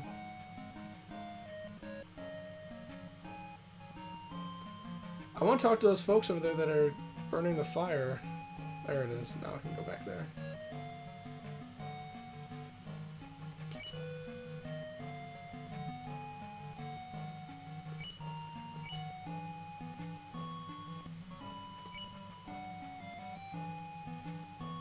So anyway.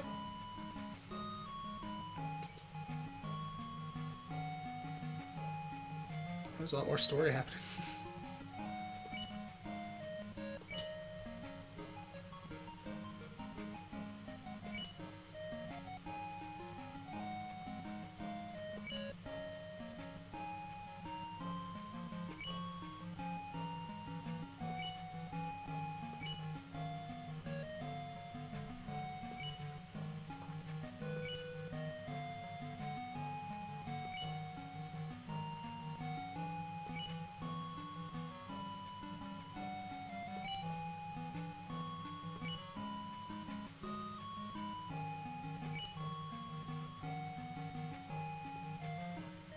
So, yeah. Master System, Game Gear games, and Wonder Boy. What may I stream next? Not sure yet. But we'll find out. Thanks for tuning in for a bit and hanging out, Doc. And also Ryan O'Vinyl for hopping on. Everyone have a lovely weekend, and I will see you when I see you.